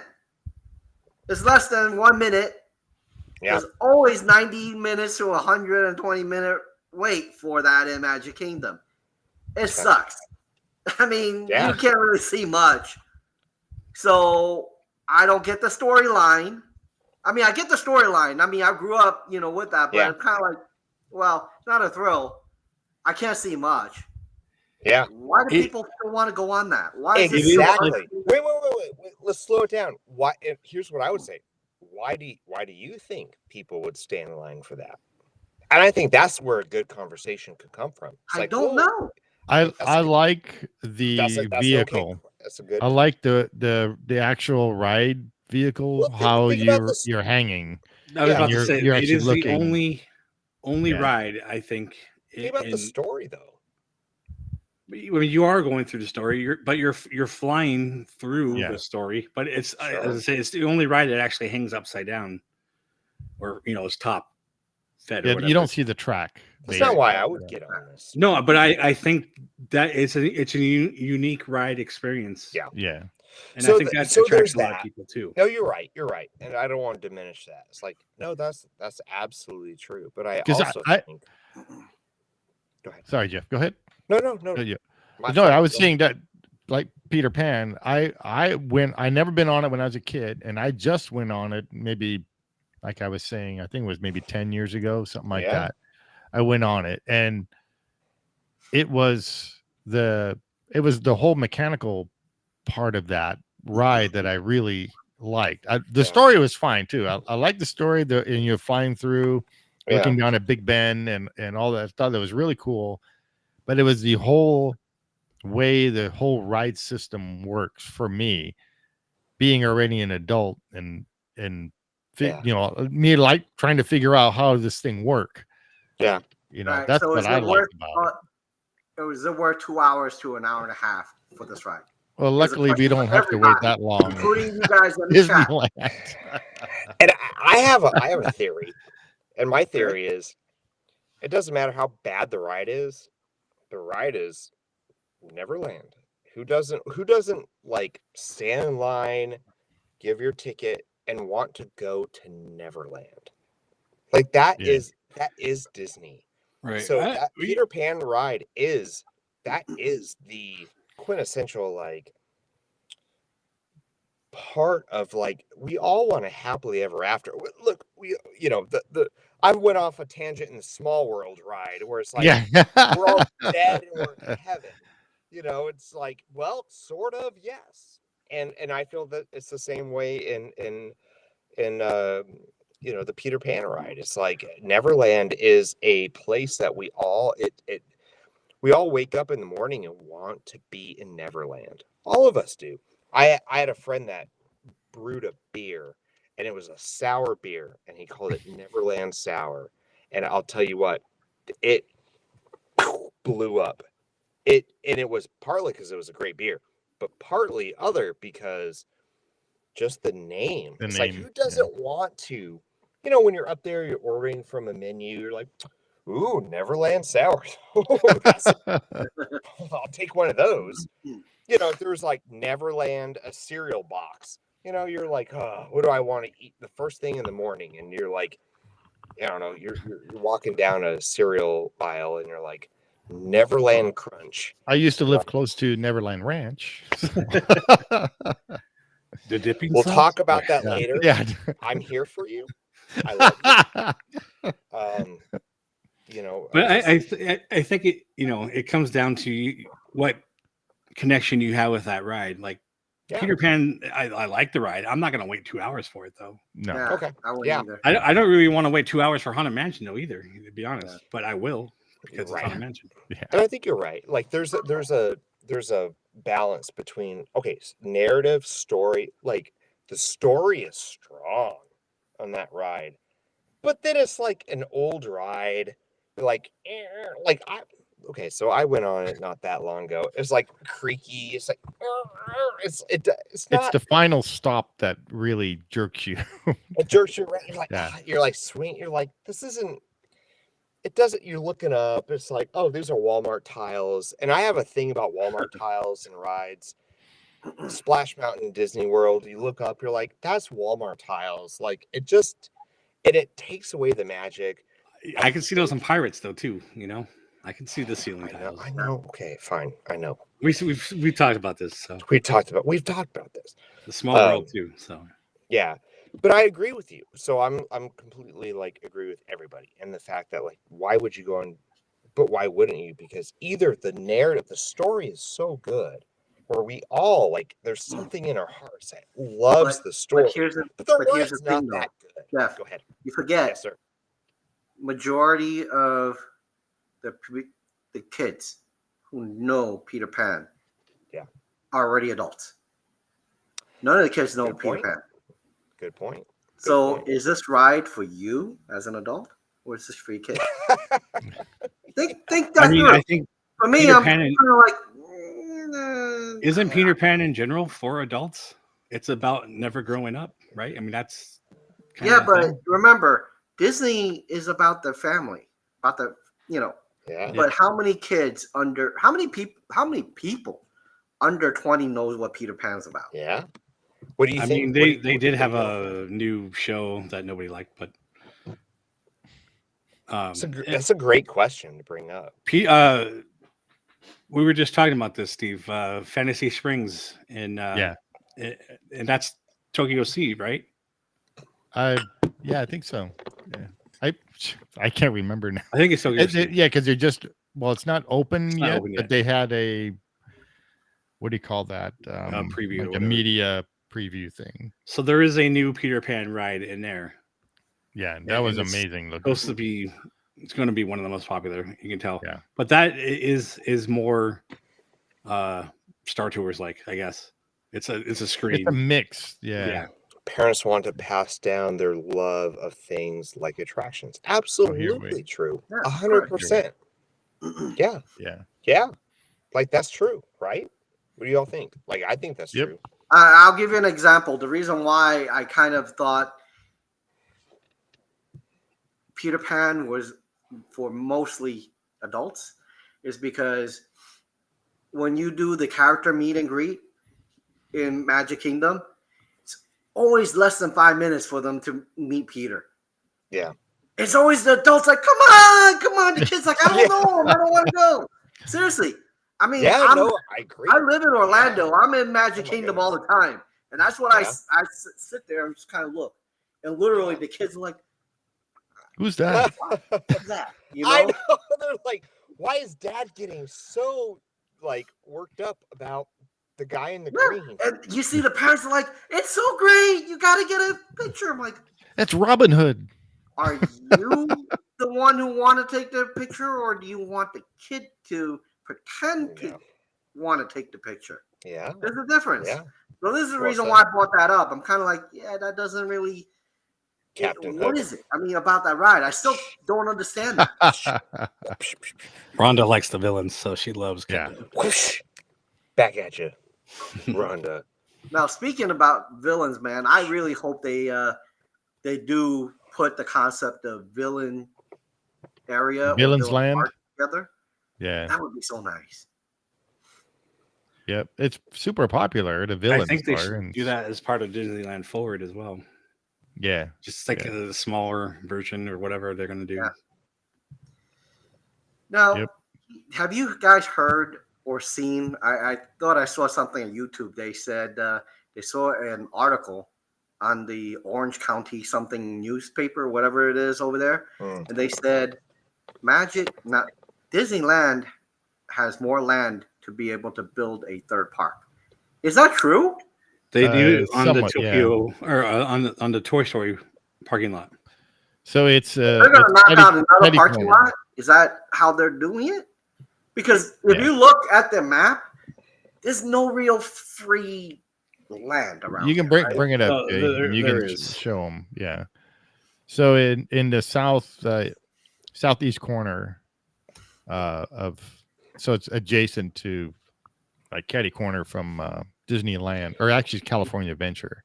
You know what my favorite part of the word adjacent is? What's it's Jason. Jason. I just want Jason. to stop that. I don't even add the T at the end, right? I just say Jason. I just want to give some love. All right, I'm done. All right. Hey Rhonda, which one is your home park? Disneyland or Magic Kingdom? It's Disneyland. So here's Disneyland, right? Yeah. Zoom in a little bit more. I know, but hang on. Kind of far. Here's California Adventure. Okay. Yeah. This right here is the Toy Story parking lot. Okay. That is almost approximately the same size as DCA.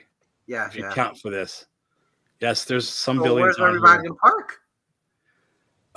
You knocked that out. No. So this is where the new Eastern one, Gateway comes in.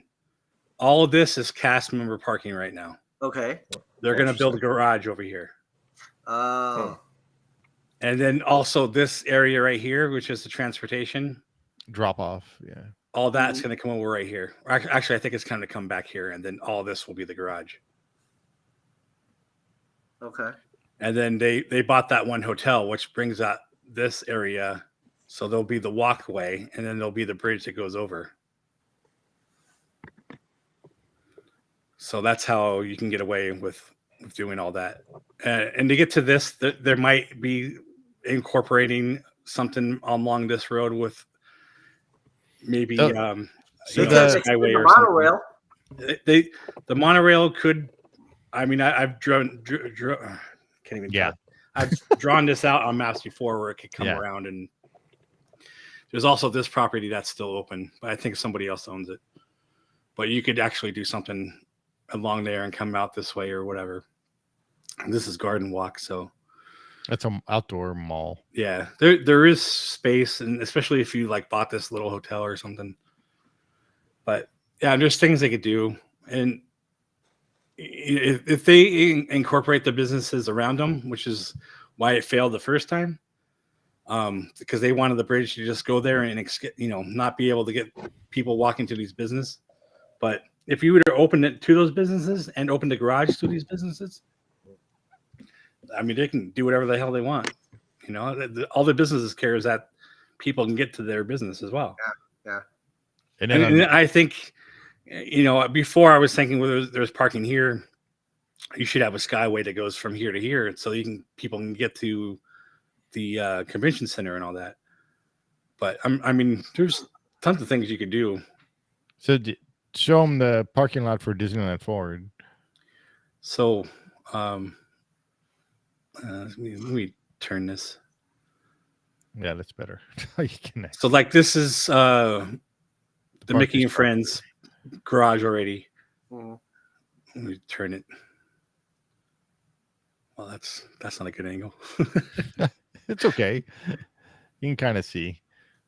We have all the hotels here. So this would be cast member parking, and this was downtown Disney parking. But then this became the downtown Disney parking. And there's a tiny little bit of parking here. So all this would be the Disney Forward. You would break this up. This would be going to DCA, and this would be going to Disneyland. And I don't know, this becomes part of downtown Disney or whatnot. I mean, all this is already growing significantly. So where do people park for the hotels? I mean, I would guess you're still going from here, or you're cutting through and coming down on this way. There's got to be some kind of parking for the hotel, though. I mean, it's not that hard. I would think it would be underground, but I mean, I don't know. But that's the only thing that I haven't really heard them talk about is where do people park for the hotel. But they also don't. Disneyland hotel. So, like, if you want to be like, if I'm going to drive and I'm like, I'm going to stay at Disneyland hotel, like, where do I park? You're not going to want to park over here and walk all the way with your luggage. There's 3 hotels. So Disneyland Hotel has their own parking structure. They do, and they have their own too. But would that go away or not? Place, yeah. I would think that would remain. And I don't know where people park for Grand Californian. So that's the 3rd hotel. Right. And that's Grand Californian. That's another good point. I don't know where they park. But that's that's the only part of this thing that I haven't figured out how they were going to do. But yeah, there is like we were saying, there's tons of. So that makes sense. You're saying that they're sacrificing parking for sake of a third park, just like DCA was Disneyland parking, right? Yeah, right. It was a huge parking lot. This is the only parking left on there. Yeah. Wow. And that has office spaces in it too. Yeah, that was the part that we were talking about with Mark and Udi about what they're going to do there. And we were talking about that'd be a really good place to make Wakanda. Yeah, Wakanda Land, because it's right next to Marvel. And also why it makes sense to take over this whole section to make it Marvel. Or expand upon it or whatever. Right. But I mean, if you were to measure out, I mean, this is a huge plot of land here. You could basically just about fit all of DCA in here. Yeah. Thanks, Joe. Thanks for hopping on the chat and talking with us. Thanks. So, yeah. That makes sense. There's your tour, Kenny. There you go.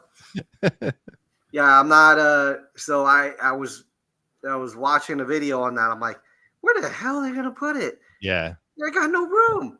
Everything else is either parking or just, or parked already. So now that makes sense. I think in their Disney Forward mock-ups, they make it like a shopping center, like a Disney Springs kind of thing. But really, we don't need one of those because we already have downtown Disney. So they can expand upon that, like I said. But yeah, if you go to DisneylandForward.com, you can actually see all the stuff that they're proposing and maps and things that they're thinking of doing. I also just watched a video today, and Iger had an interview somewhere, and pretty much let the cat out of the bag that Avatar is going on to the Disney Forward for DCA. Nice. Oh, really? So it's going to be on the other side. On the other side. So it's not in Hollywood Land. Or I never thought it would go there. Whatever Creek Challenge. Oh, Redwood Creek Redwood Challenge. Creek, yeah. So, yeah, that makes more sense. Yeah. I think it was Dave at Fresh Break that was talking about that video. Yeah. and what he mentioned makes sense too. It's actually better and easier to start with something fresh than trying to cram it in something already existing space, or right. Because then you got to reimagineer everything, right? And then how would you go from like a forest area to the Hollywood back? Yeah, that doesn't make sense. No. Because you're in Avatar Land or Wakanda. What's the name of that place? Avatar. What was the name of that land? Pandora. There. So you're taking the trolley from Buena Vista Street and going through Pandora on the trolley. Yeah. And then you go through Marvel Land. As long as you have like other things that have like trees and stuff around it, which most things these days would. I mean. Yeah. Even the way they do like a Toy Story Land has like those aspects in it. So if you were to do that right, you could easily blend it in. Right. Yeah, but the question really is, are you putting too much into one little park? Right? I mean, you kind of have to do it that way because that's the only land left. Yeah. I mean, after that's... Is it? It is, unless you're killing your contrarian. I have no idea what. We're talking about Disney Forward and Impossible Third Park. Yeah, so once those areas are gone, I mean, the only thing left is the Clementine parking area, I believe. But the cast members still need somewhere to go. So, yeah, I mean, yeah, okay. I don't know. Cool. Now, well, that started all with your. Let's jump over to something else. So, there's a very big debate that I was a part of on Twitter. Oh. They are saying that based on what Bob said, he doesn't think Epic Universal do anything to Disney, which most of us we think he's wrong. And the reason why, we also know that the financial analysts who talk about the stocks also think he's wrong because the stock has been getting killed.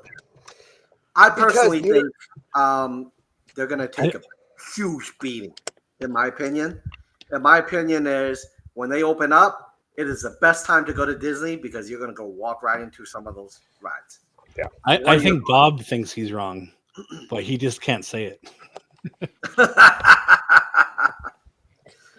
One of the issues is there's a big elephant in the room. It's like, Disney, we love you. Stop.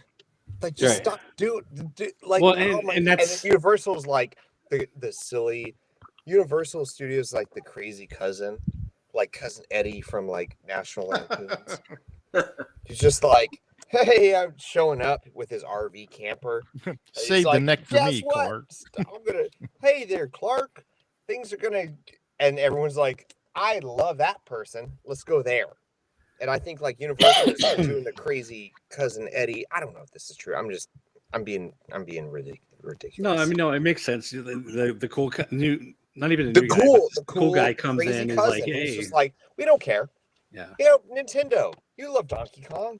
You love Mario. Come on down. And everyone's like, I love Mario. I love Donkey Kong. I'm coming on down. And it's basically like that. It's as simple as that. And Disney is like the person, like, as a corporation, they're the overthinking, out of touch, like just completely out of touch with the normal person. That's exact words. My goodness, like how out of touch, like, hey, we all love Disney for a reason. And they're like, no, in fact, and there's, How'd that go?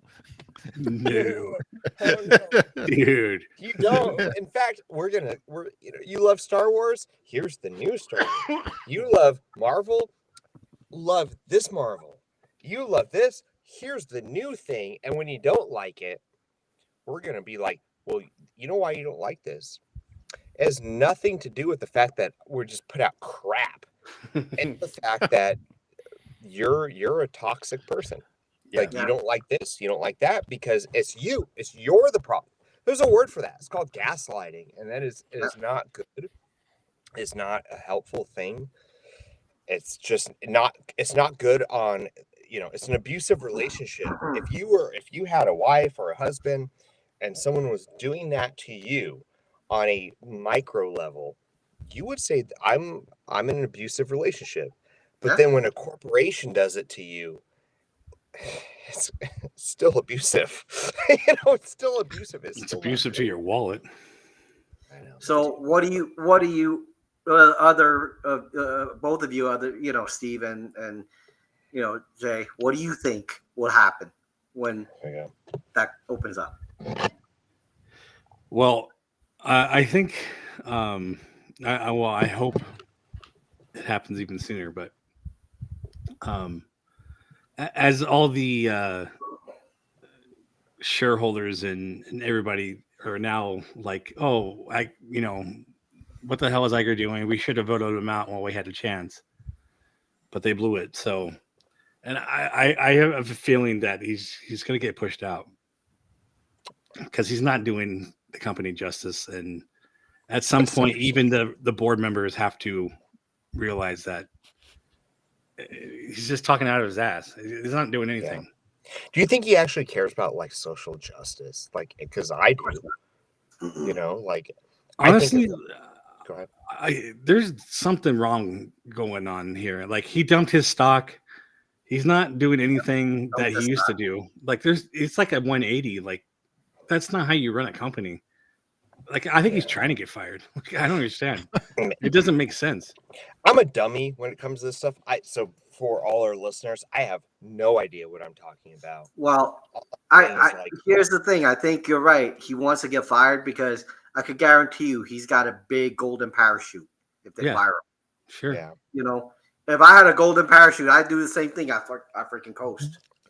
I'm like, I'm going to just do whatever, just gaslight you just enough to pretend we're friends. He did this when he left before, right? I bought Marvel and bought Star Wars. I bought Fox, and now I'm going to give all that money situation to the new guy, to Chapek. And then when he doesn't do good, they're going to call me back in, and I'm going to rank in more money. Yeah, I'm going to steal my stocks. I'm going to drop this company down to like crap. And then, like you said, he's just going to be like making more money. Maybe a good business person, but I'm like, when I think of like, I grew up on PBS in the 90s. I loved PBS in the 90s. You know why? Because like I loved Sesame Street. Huh? Sesame Street. Yeah. No, that was at Mr. Rogers. But it was also like the Puzzle Place was a wonderful show. I used to love. Between the Lines. That was called The Puzzle Place. The Puzzle Place. We're going to the Puzzle Place. But it was never heard of it. Well, look it up. I'm too old.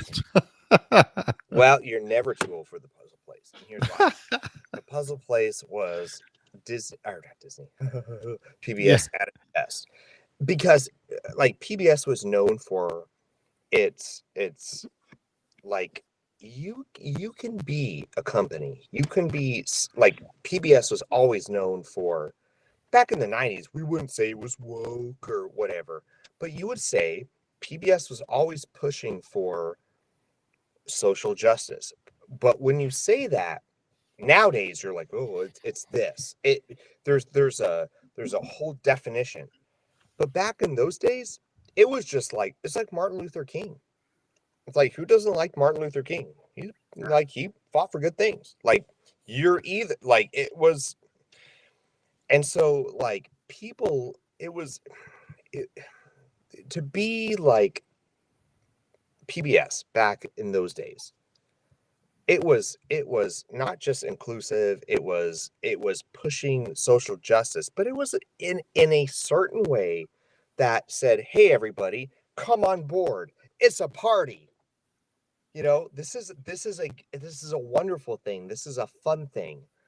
You know, we're not shaming anyone. Come on, and it wasn't a like a gun to a head. It was an invitation to say, let's make the world a better place. Disney has all the opportunity to do that. Disney could be the new PBS. I'm not against some of the stuff Disney's doing. It's how they're doing it, and it's the gaslighting, it's the abuse that as a corporation they do to people to say, if you do not like what we're doing, well, then you're this person. That doesn't seem really kind to me. You know, like call me, maybe I'm wrong. I don't know. No, I mean, we've hit on this many times, and like you said, we're not saying they're doing stuff wrong, but they're taking it to the next level, and they're doing it on purpose for no reason other than just to do it. Do you think they're switching though? Do you think they're like, this is what my big question was. It's like, do you think like this might be the Disney's PBS moment? It's like, no. Oh shoot, we can't. Oh crap. Okay. I think they kind of backed off a bit because they know they're getting negative, response from everybody. What if it is though? I think that right now I don't see anything changing too much. Maybe it is though. Maybe they're like, oh shoot, we can't make money doing it. I don't honestly. I don't see anything happening until Iger's gone. Dang it, Jason.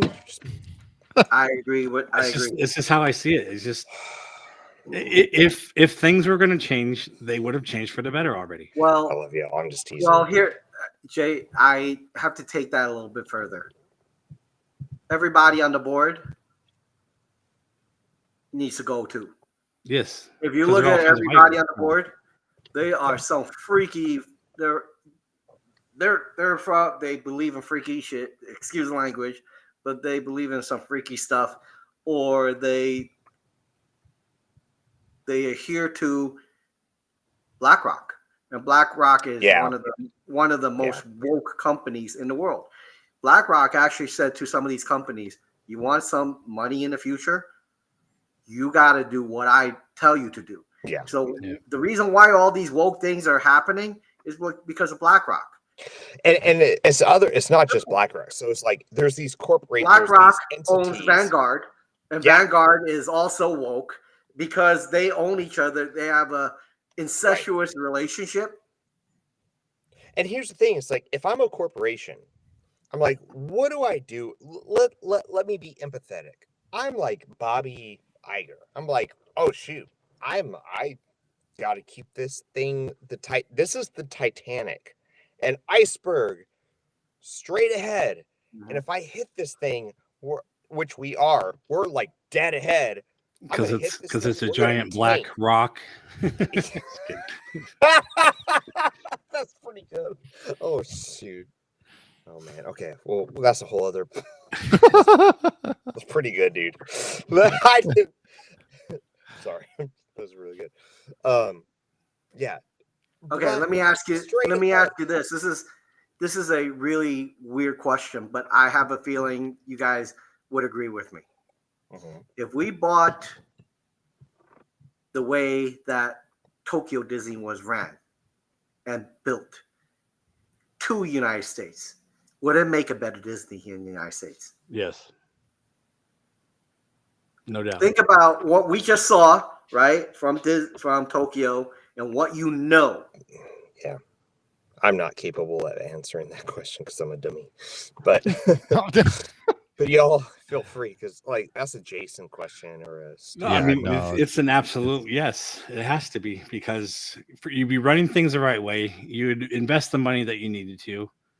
You would care about what the final product is. You care about day to day, not just the 6 months when the ride opens and then let it go down and not have like regular maintenance and all that.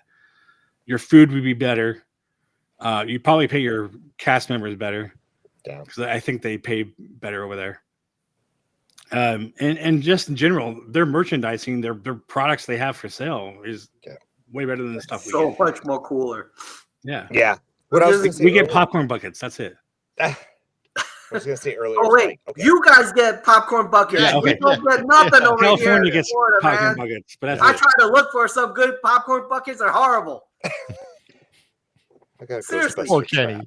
By the way, Poor Rachel, Kenny. this question was for you as well. So if they bought how Japan was run, designed, and built, taking that philosophy to the United States, would we have a better Disney in the United States? So that's a question for you guys as well. Yeah, and that's what but I want to like take that question because I think that's a great question. But I also want to take what I was about to say, which I think is like kind of interesting.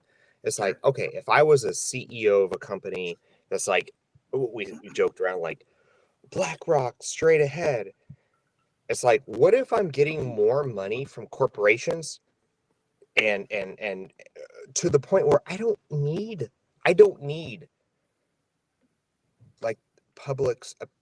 I don't need the public to actually fund this stuff. All I need to do is what if my funding is primarily, let's say funding comes from up top, like BlackRock and other places where it really doesn't matter what the common person cares about. It's if I'm going to survive, I care more about what's coming from up above than from bottom up. Does that make sense at all?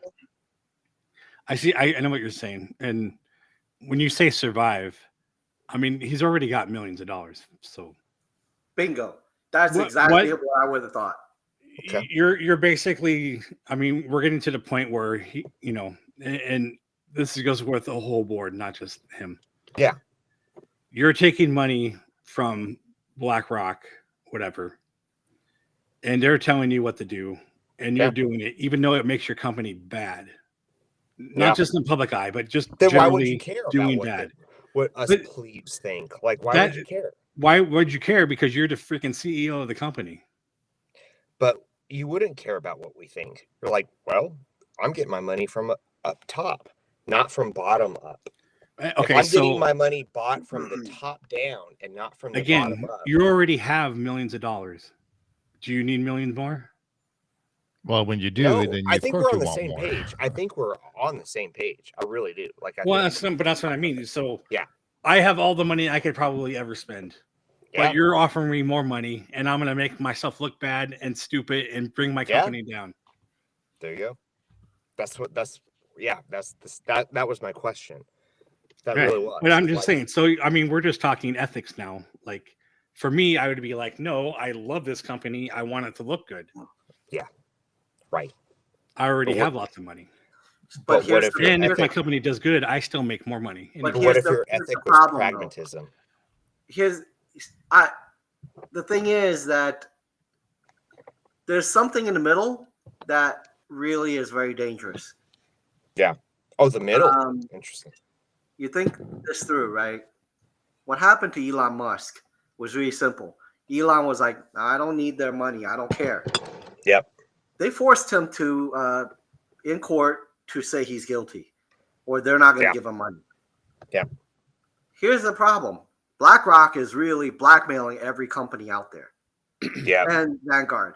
Remember, they're an incestuous relationship. They own each other.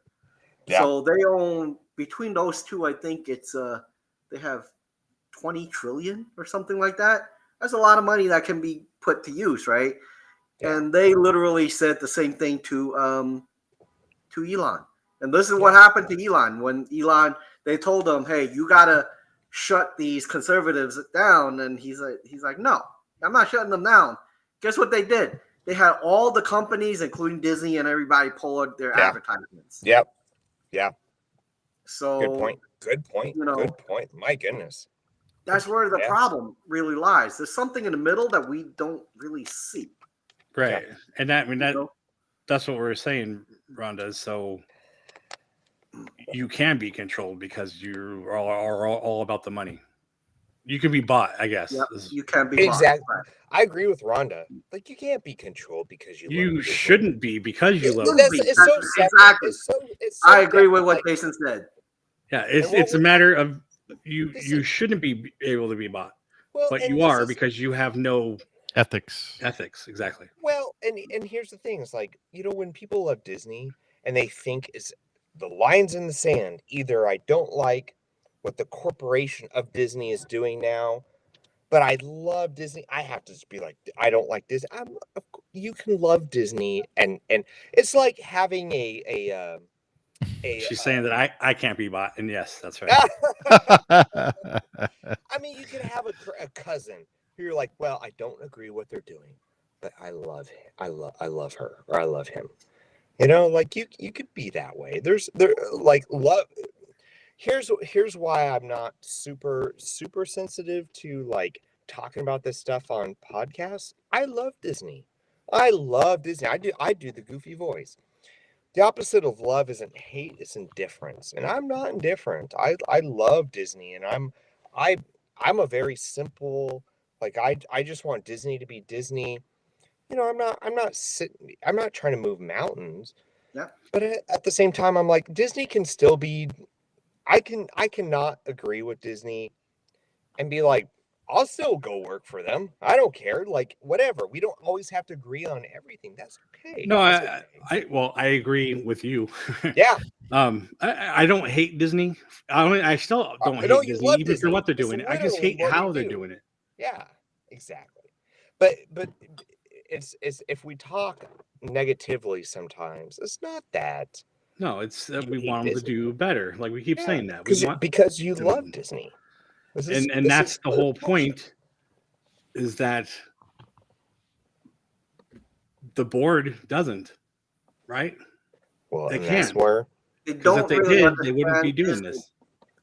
and that's why I think these conversations are actually helpful for, you know, for our thousands of listeners. You know, it's like, it's because, I mean, you never know.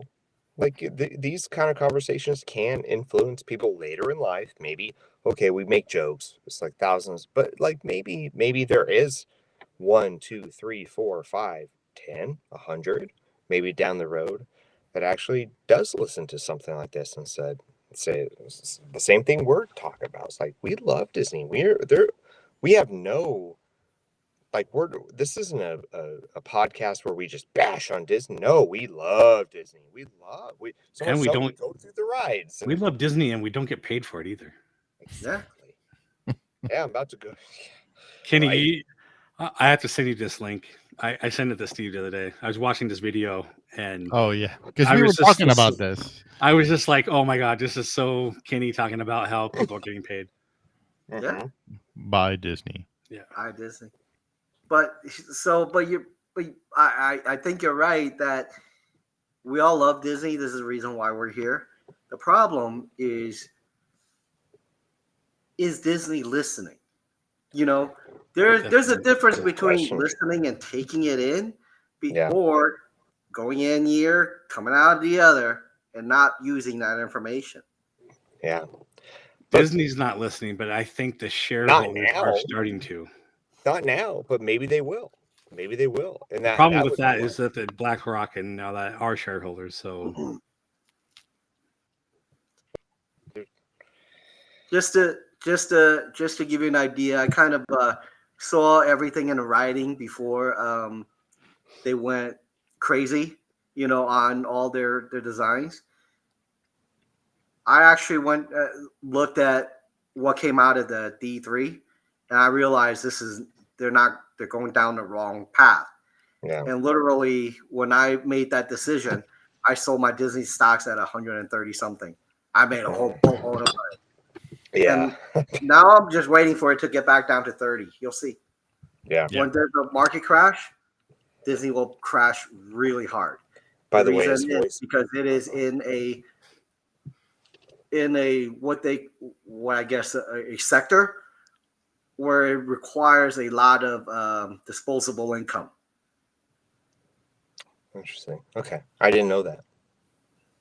So they're gonna be the ones who get hit the hardest. Simple as that. And I mean, that all goes with like the reservation. Along with Delta, and travel companies. Yeah. That's interesting. So I don't know about this stuff, so I feel like I'm learning things. Like I really am. Like I'm learning. I'm a learning. Yeah, I'm a learning. I'm a learning. learning. Yeah. I'm a yearning for some learning. I know. I just like sitting here and listening to you guys talk about this stuff because I don't know bigger social forces. I don't know. So it is interesting to listen to people because it's like there's things I'm like, oh man, I'm gonna have to chew on that. Like I'm gonna have to think about. I don't know. Like I don't know. because I just think about going to the park and that's it. I love I think about all the rides and yeah, but I thought about that too, and I couldn't even go because I couldn't get the key for a while. I love good questions. So but Jay, now you have your path, right? So Steve, Rhonda, and I are trying to plan a trip for September that we will all meet down there. Jeff, would be awesome if you can get Disney down there. World? No, Disneyland. Oh. All right, I gotta go. Disney World may be later, okay? Well, and I think Sharon and Sam and Sammy will be down as well. Yeah, I think so. In September, or they're in September, or keep me up to date. It's probably no. It's September or Disney or World. October. I'd be like, oh, I'll see you tomorrow. Yeah. Nobody wants to go see me. And Rhonda has no stinky feet. Stinky Pete. Hey, pal.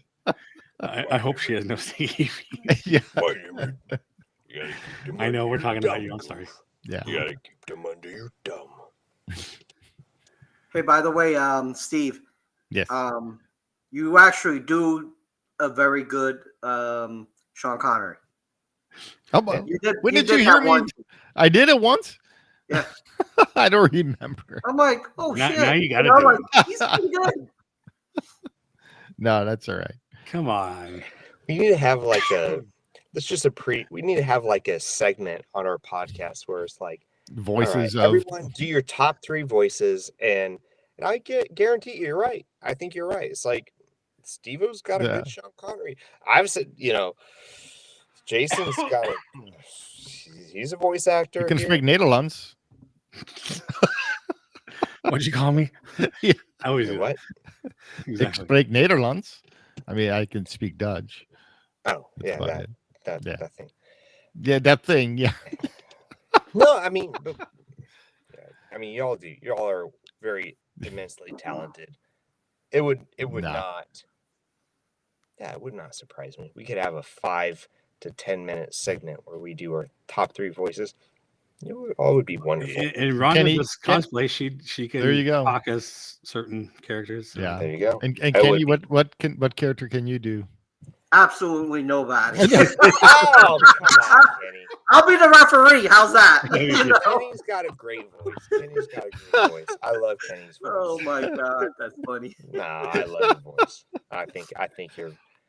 You can do whatever you want. I think you're so talented. But yeah, I think this was a really fantastic session. I mean, you can't go wrong with it. Was funny because it started as right through and then wound up. But hey, Kenny, speaking of, you're going to be coming on Sunday, correct? You can make it on Sunday. Wait, what Sunday? Yeah, Sunday's the food. Sundays are food concealing. Oh yeah, what time and give me the time and stuff, and I think we're gonna probably do it at noon, California time. So California time. Noon to 3 your guys' time. 3 hour time. Okay. Oh. Okay. And it will be live. I'll be working, but if I come back in time, we'll be going for probably an hour or 2, I'm sure. So yeah. No. This is Louis. This was Louis. Louis. Yeah, I know. I don't know if he's still in the chat or not. So I think he went back to the beginning and started watching. So okay. In fact, he had this comment a while back. Louis. And that's what we were gathering from the From the maps. map. Yeah. It looked like it was just around I love Adventureland. Louis. So yeah, it's kind of weird. He's my friend. I feel like he's a friend. Yeah, I love yeah, that guy. I love that Louis guy. is Day Louis one. is awesome. yeah. He's actually moving. So He's moving to Florida. So Yeah, so he's going to be neighbors with Kenny over there. And me. I I'm in keep North Carolina. Yeah, North Carolina, everyone. like I said, I told Louis, I said, when you come down here, if you need any help or need to know what's where, let me know. You know. Oh, I told him sure. it's a matter of Oh, time sure. before you have him on your videos. Yep. You I'm guys are like, your hey best friends. guys, this is Louis. This is one of my Yeah. buddies here. He just moved down here. My old pal. What's Louis? Oh, she's there and there. And there's this thing over here. Oh, Louis though, that too. man, I think that guy must have like Okay. Yeah. like I don't know, like he either just studies a lot or he just remembers everything. Well, like I said, But with He's so Lou- humble, with- though. He's so humble and just sweet. Yeah. But he just easy to has like get a along wealth with. of knowledge about George. everything. because we were on we were That's my watching him, and so we were watching Louis and Mark and Udi on their Leaving Today podcast, and they had Robbie. Robbie Van Roll on there, Cool. and I could swear he had to have cliff notes like right here reading off of those things as he's going, but he Yeah. doesn't. Everything These he are- knew. yeah. Yeah. Those are the people He's- I align myself with because I'm a dum dum. So I'm like, if I have friends that are like that just are know things, I'm like, these are my people. like this guy here. Yeah. Oh, Kenny is like a wonderful friend. Absolutely. Like he knows so much. Like, oh my gosh. Yeah. So, like, I know too Hey, much stuff that And he, doesn't do anything for us. yeah. Well, that's It, Hey, and it Jeff- does a lot. Hey, and Jeff, look. So he got me all these GI Joes right here. G.I. Joe. Here. Yeah. So, like I Hey, said, you know, we have those the kids people in. who Oh, there you love go. that Now you G.I. can see Joe better. stuff, There. Yeah. Ross stores or Cool. you know, I Ross collect stores those. have discounts all the time, Yeah. and I literally a lot of these I get for $4.99. That's amazing. Yeah. Originally $24.99. Think about it. So Yeah. I collect not like I collect a lot of action figures, I have to admit. So yeah, I think that's awesome. So Jeff, so the reason why I still collect G.I. Joe is because I could actually, when I get them cheap, I could actually flip them online. Yeah. And give for you an sure. example, like when I was a kid, I had a Cobra Commander, hooded Cobra Commander. Yeah. You can only, Yep. you remember that? Yeah. You know how yeah. much it is right You now? can't If have- it's in a box? How much is it worth now? In a box. Yeah. How much you think it is? Give me a number. $1,300. What do you think, Jay? I'll say Now, 500. now, give you a background.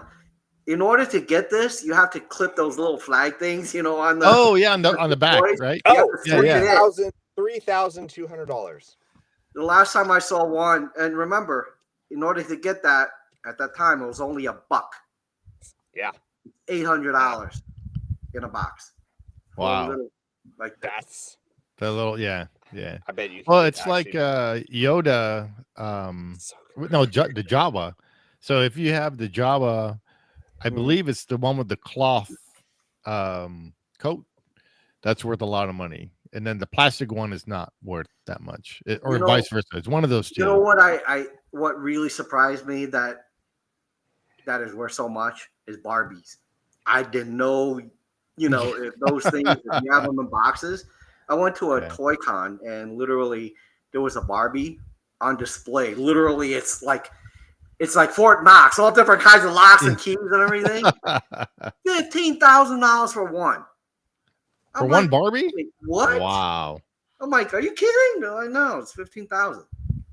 Wow. I'm like, how's that possible? They're like, because it's very limited edition. Most of the people, you know, when they get it, they give it to kids and they rip it up. Yeah. And there's Yeah. only a few known surviving ones. But Wow. yeah, so like the toys, That's amazing. I cannot believe actually now, like these old toys that speaks to the older generation, Mhm. you can make so much money on that. Oh, I'm one of them. Like, take my money. Just take it.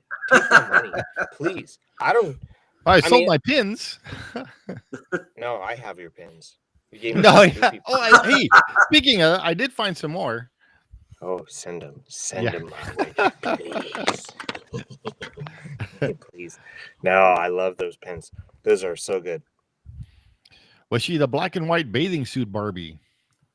No, that was like the 40s Barbie or No, 20s. there was this one. The one I saw was totally decked out in like white flowing dress, but you could actually see. And you're like, I want that. really old because that white is becoming a little yellowy, but it was still in the box.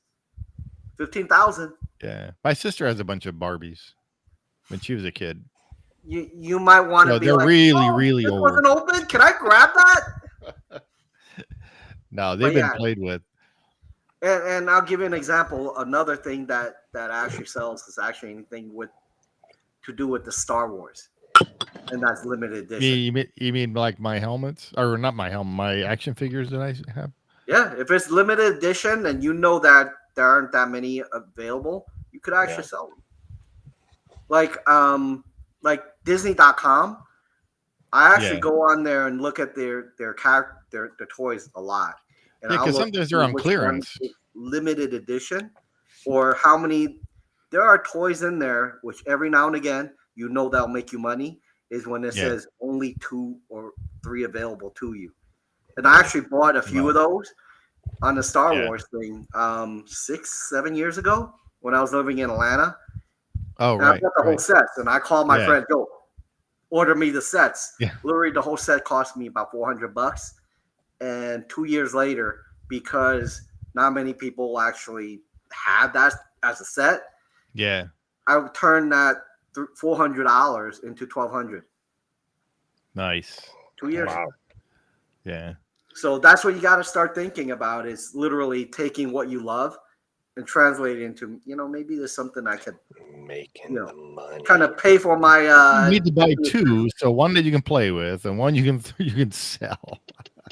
Actually, that is true. I actually did that for my G.I. Joe stuff. Yeah. Yeah.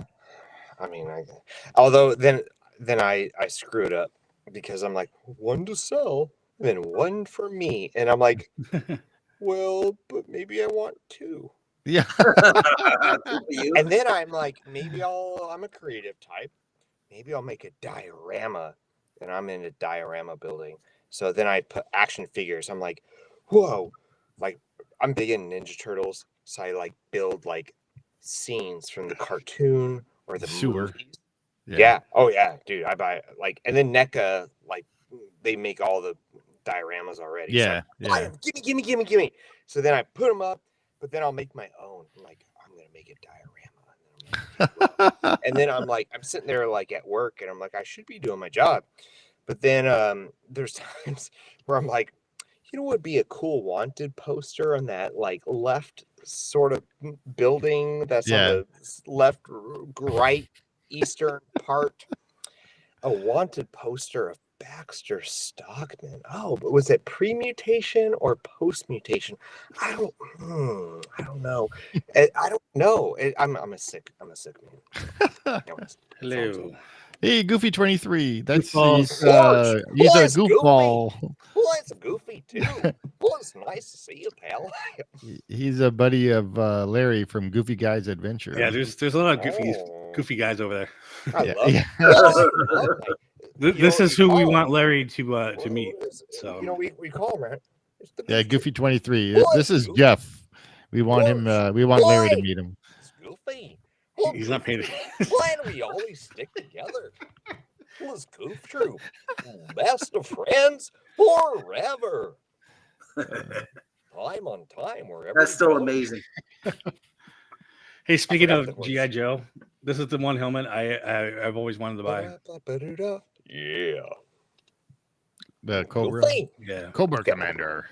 Cobra Commander, yeah. I mean, that's not very bad price right now. No. Hey, and then Rhonda says, hook me up at Stinky Pete. He's only $400 on eBay. That Stinky Pete boy. Oh, hey there, Goof. That Stinky Pete. Is that what we're talking about? Hey, Jeff, let me ask you something. That's a different Stinky Pete. How much does it? Hey, Jeff, let me ask you something. How much do you normally spend on a diorama? Average. 300. Oh, jeez. I shouldn't. My wife's gonna. I can Percent. hear the divorce. I can No, hear the percent, divorce right? papers just printing up right now. As I say this, Because one of my friends actually spent about $500 or $600 on per GI Joe diorama, but I'm like, really? Yeah, no. If it's like NECA or someone who's like, if it's all plastic and what $300, but I'm an artistic type, so I just make them myself, you know. Okay. But then sometimes I have to admit, sometimes I spend more money than I think I do, so I have to be honest and say, you know, I think because I am an artist, I'm like, I'll do it myself. I got like foam board, and I can do the bricks, and I can do everything. Well, then you're like $500 later, and you're like, what just happened? You know? And so $500. Where do you put your dioramas? I have a garage that my wife has said, take all your silly crap and here's your space. And I have big shelves. I mean, I could take you there right now. Hold on. You want to go? Let's go. Let's go. All right, hold on. All right. Hold on. I'll be back in a minute. All right.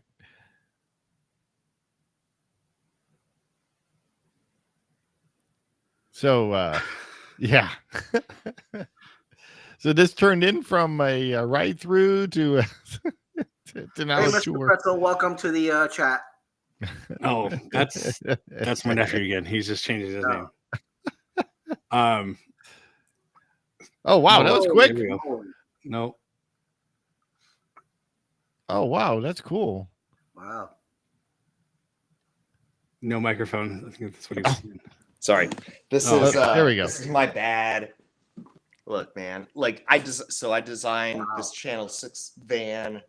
This is like the old Ninja Turtles from the 80s, which I love. Wow.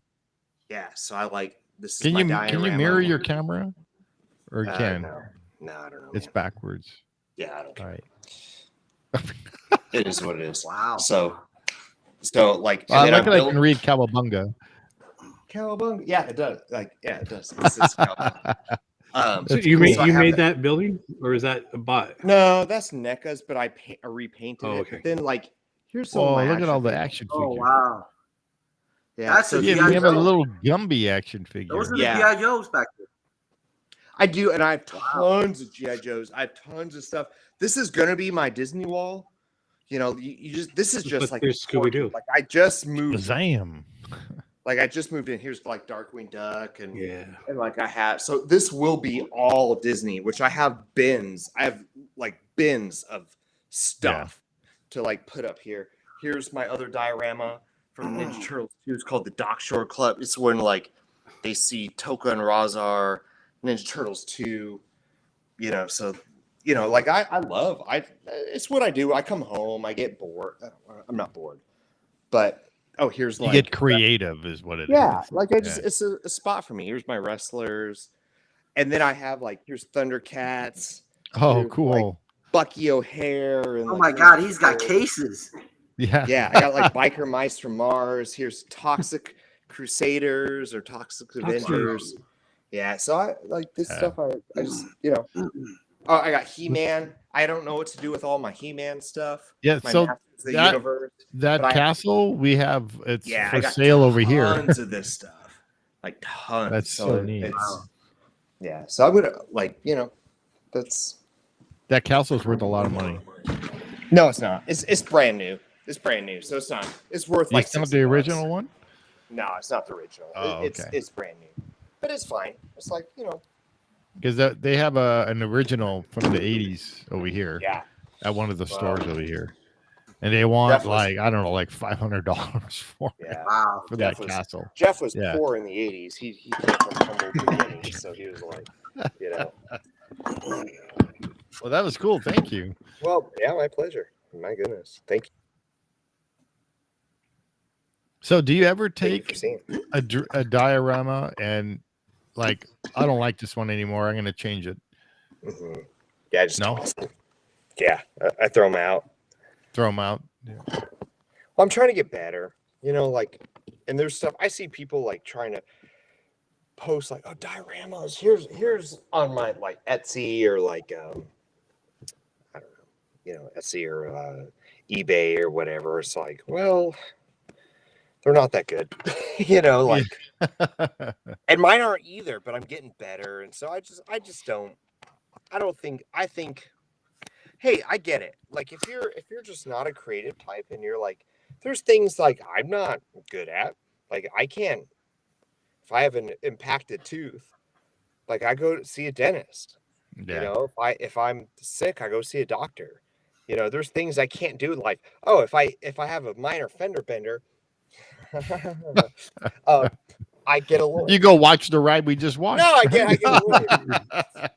And I'm like, thank God for this person because I can't do what he does, and I think there's value to that. Well, I think it is in this stuff too, like diorama. Look, what I do, like I'm a C+ artist. I can draw pictures, I can do stuff, but I'm not the best.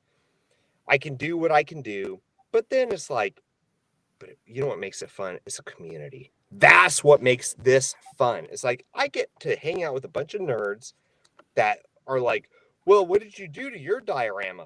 Well, I did this. Oh, do you have that Baxter Stockman? Like, what I was talking about earlier. Like, Yeah. This is the kind of silly things that occupies my mind. Well, I don't. Do You you can like, trade and stuff with? Yeah, you trade and you exactly, and so it's just wonderful, and it's a community. It's the same thing. So it's like That's us on here. when we were kids with the baseball cars and football cars. There you go. We were looking for one, and my friend had them. And let's trade. Yeah. I'll trade you. Yeah. Yeah. Or it's sort of like, hey, you guys want to come on over to my house and watch ride along? I'm like, yeah, I'll come over. Let's. Which ride along are we gonna do? This is why this is so much fun. Yeah. Is because it feels like, you're like 8 years old and you're going to your best friend's house or, the kid down the street, like, hey, we're going to go on a ride along. You guys want to hang out? It's like all of us. And then plus we get to chat too. So it's always fun. I know. Yeah. And then all the people in the chat get to be part of it. So I think that's why I like doing these live now. Cause it started whole level. What? Kenny's coming.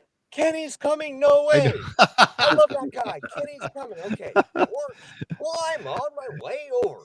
Yeah, it started last week with Larry from Goofy Guy Adventures, and we said Jason was like, you know what, let's try going live with Larry. And so I asked Larry, I asked him, is it okay if we go live with you? And he's like, yeah, let's try it. So I love it was really cool. Yeah, it was a lot of fun going live, and then having the other goofballs come in and chat with us, and love his wife. Goofballs. Yeah. Oh, that's good. Yeah. Oh, it was a lot of fun with them. Goof troop. Yeah.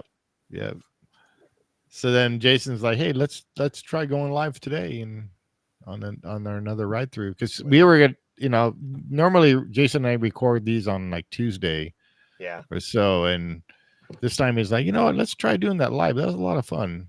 And getting the chat involved and everything. Yeah, that's the main thing, is to get the audience participation. Yeah. I bet when I got my action figures, though, the audience just went. No. Like how many dropped off for like Chef's action figures? Oh, jeez. Well, look what I got behind me. So. I know. I mean, seriously, dude. Sorry, everybody. I got Duck right there. Yeah. Duck dressed as a Boba Fett. And as Joe pointed out, my rocket. Oh yeah, your rocket. Yeah, he loved that thing. Yeah. And then Kenny loves Iron Man. Yeah. Despite my Love that garage, Iron Man. I promise everyone I'm not a virgin. So. Wait, are you 40 yet? No. Yeah, I've turned this year. Thanks for pointing. That's all right. I'm 47, so don't worry about it. Don't even. I know Steve's you guys are just kids.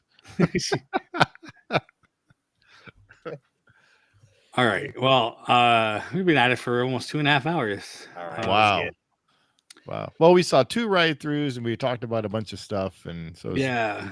As I usually say, and as Lewis was always pointing out to me that I say this, we see where the conversation goes. yeah. And it's always fun to see where they go. And then, you know, like we were just talking about, we started with the ride through. It got squirrely. No, Yeah. it didn't. Actually. This is what we like No, about it's these neat. things. Yeah. They're just what they are. You know, we say ride through commentary, but it. Yeah. it Well, and opens again, up about Kenny brings anything. a whole other perspective to everything. I know so- he's so dang smart. Kenny is just so I know. freaking smart. He drives me. I'm nuts. full of unuseful information, man.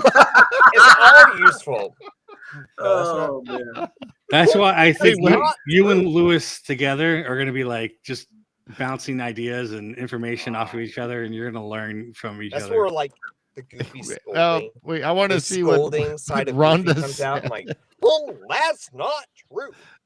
Wait, You know, what did Rhonda say here? It's like, She has. I have a 3-story Victorian dollhouse I refurbished, and I am a virgin. bless her. I mean, I don't know how virgins have a daughter, but that's all right. yeah. Virgin Mary, man. Come on. yeah. you know, it's like You don't Anakin, believe in that, right? Anakin. Yeah, the like you said. value on that was just so beautiful. Okay. And it like Hey, Rhonda, we bless you. Boom, right Yeah, there. yeah, Hey, there goes a little kid. there's immaculate. Rhonda, be like, what the hell just happened? I'm an Oh, ordained man. minister. she's so adopted.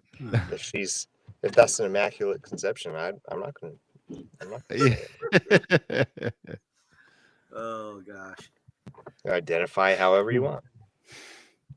But yeah, Steve, let me know when on Sunday, and then Yeah. I'll, Yeah, just I'll to remind everybody, Sunday, what time? We're on noon. I think around then, yeah. We're doing another live. We're going to be Just talking really quick, about. if I'm not able to join, I will pop in for a little bit, and I will actually I will show you where I am. Oh, It's gonna okay, be at one of the parks. cool. That would be even Oh. better. That would be cool. Doing a live on a So live. you guys doing a live, and I'll be like, just watch. yeah. You can only do that if you get a food item, and you're like Absolutely. on camera. All right. I Yeah. will show it to you live. You All can right. Cool. brag. That'd be There's great. there's no. That'd be cool. It's all good. All right, guys. I got a bunch of missed phone calls. I gotta go. All right. We're It's gonna been end this fantastic, thing, guys. Thank you Yeah. very much. Kenny. We'll see you Thanks, soon. Kenny. Bye. All right. Bye. Yeah. See ya. See you, my friend. Oh, I He's love that awesome. guy. Yeah. I always love having him on. Good guy. Yeah. So smart, man. So knowledgeable. Yeah. And I'm glad we became friends. So yeah, he's like, and he's humble too. He's always like, oh, I have a wealth of information, and he'll yeah. give it to For you. him, he says useless information, but Yeah, no. he's being humble. It's not true. Ah, It's like I know totally. he's a wealth of information for sure. Yeah. Well, Yeah. I love it. I love that guy. Yeah. So, like, I'm happy he's here. So, all right, All right, everybody. All right, yeah. Be sure to like and subscribe. Share with your friends and family. Let us know how we're doing.